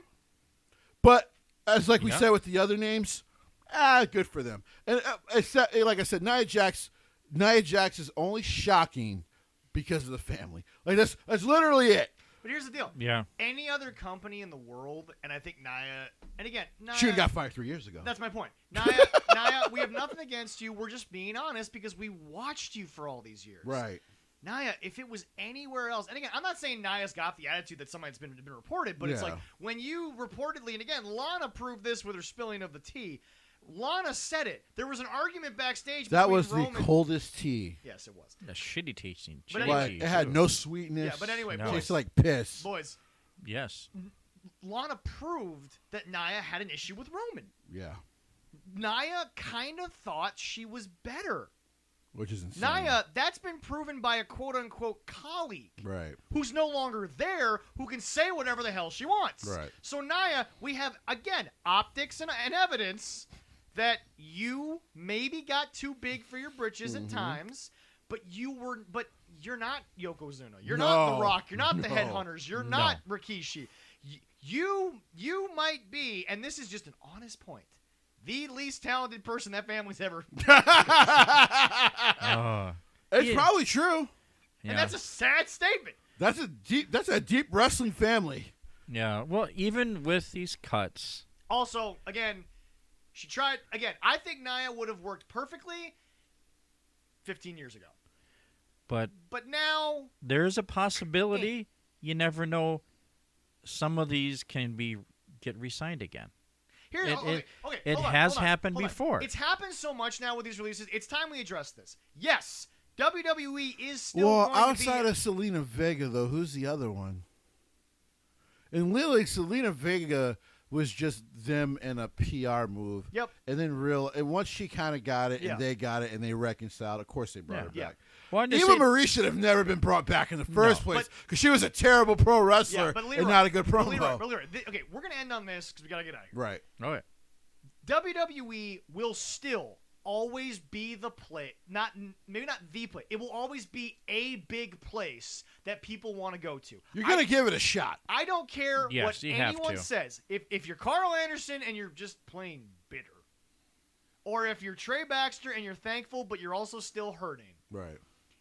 There are going to be other people who are not you two. Right. Who are going to still want to give it a shot. Because Vince McMahon, which Tony does not have, sadly Tony's building off the bad era of WCW, but yeah. Vince has feels like it. Vince still created the reasons why they're in the business. Right. So they're going to give it a chance no matter what. It doesn't matter. So the only thing I want to stop is the next person to say it needs to just be like, you're done. No more opinions. I don't care who you are. No more opinions on this release stuff. I agree with that. No one is going to stop wanting... Sorry, the whole wrestling world as a whole is not going to stop wanting to go try WWE. Right. Whether you stay there for 20, 30 years anymore, I get it. Right. But never will there not be a pool of talent that says, well, ROH is dead. I'm only getting paid like a couple $100 a night to work at a bingo hall. AEW, eventually wrestlers are going to realize it's just oversaturated. Oh, eventually some of their wrestlers are going to jump ship to the guys in Connecticut. Yes. Also, MLW is kind of a niche. It's definitely more niche. New Japan is sometimes hard to travel to for these wrestlers. New Japan, and I keep when people they're also selective about their I'm people. about to say. Because for some, you don't have to go through the dojo. For most, you damn sure need to go through the dojo, or they're not even talking to you. Right, but that's my point, is that at some point, that a wrestler is going to stand there, male or female, and say, Japan, not right now. Right. MLW, too niche for what I do. Right. I'm only making a couple $100 a night. Travel's shitty.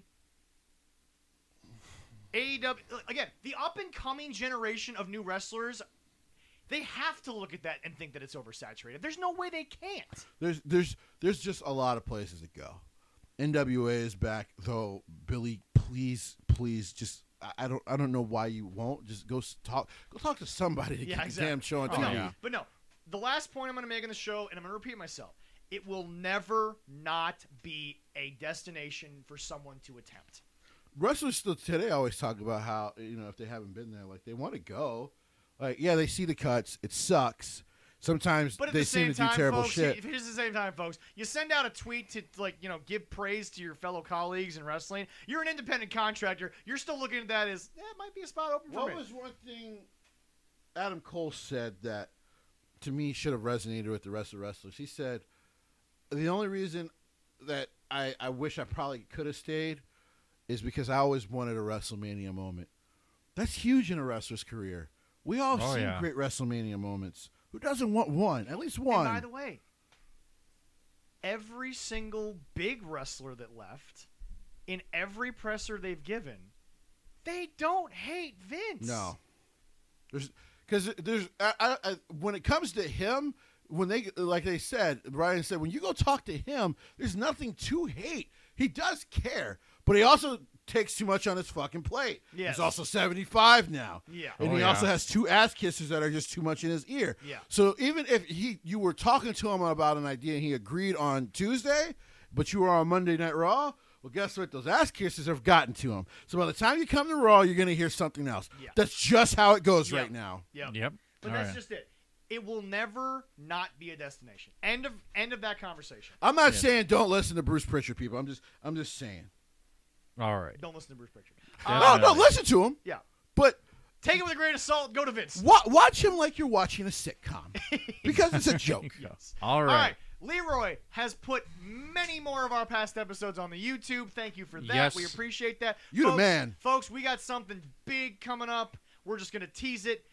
Well, I said I'm going to have... All I'm going to say is this. Folks, it may or may not suck. May. And I'm going to leave it at that. There we go. I will have an exclusive YouTube interview I did for MEW. Will be on. It's getting later tonight. Probably I can't wait to hear that one. It'll be a good one. And now that we're at the end, I like to do this. Now that we're at the end, we apologize for any sort of weird cuts that are going to happen in this episode. Leroy's got to edit a few things. So if you've made it this far in the episode, we apologize for some weird stuff, but we thank you. Please subscribe on all the places that we're always at. Haitian Heat Hot Sauce. I got YouTube, iTunes, iHeartRadio, Podomatic.com. Oh yes, iHeartRadio. Spotify. Look us up on Google. We're there. We are on Google. But anyway, we appreciate you guys, and we will talk to you guys shortly after not only Grand Slam 3, but Full Gear. We got a big wrestling show next week to talk about, folks. Man, I'm going to be exhausted. Yes. So am I. Thank y'all. Good night.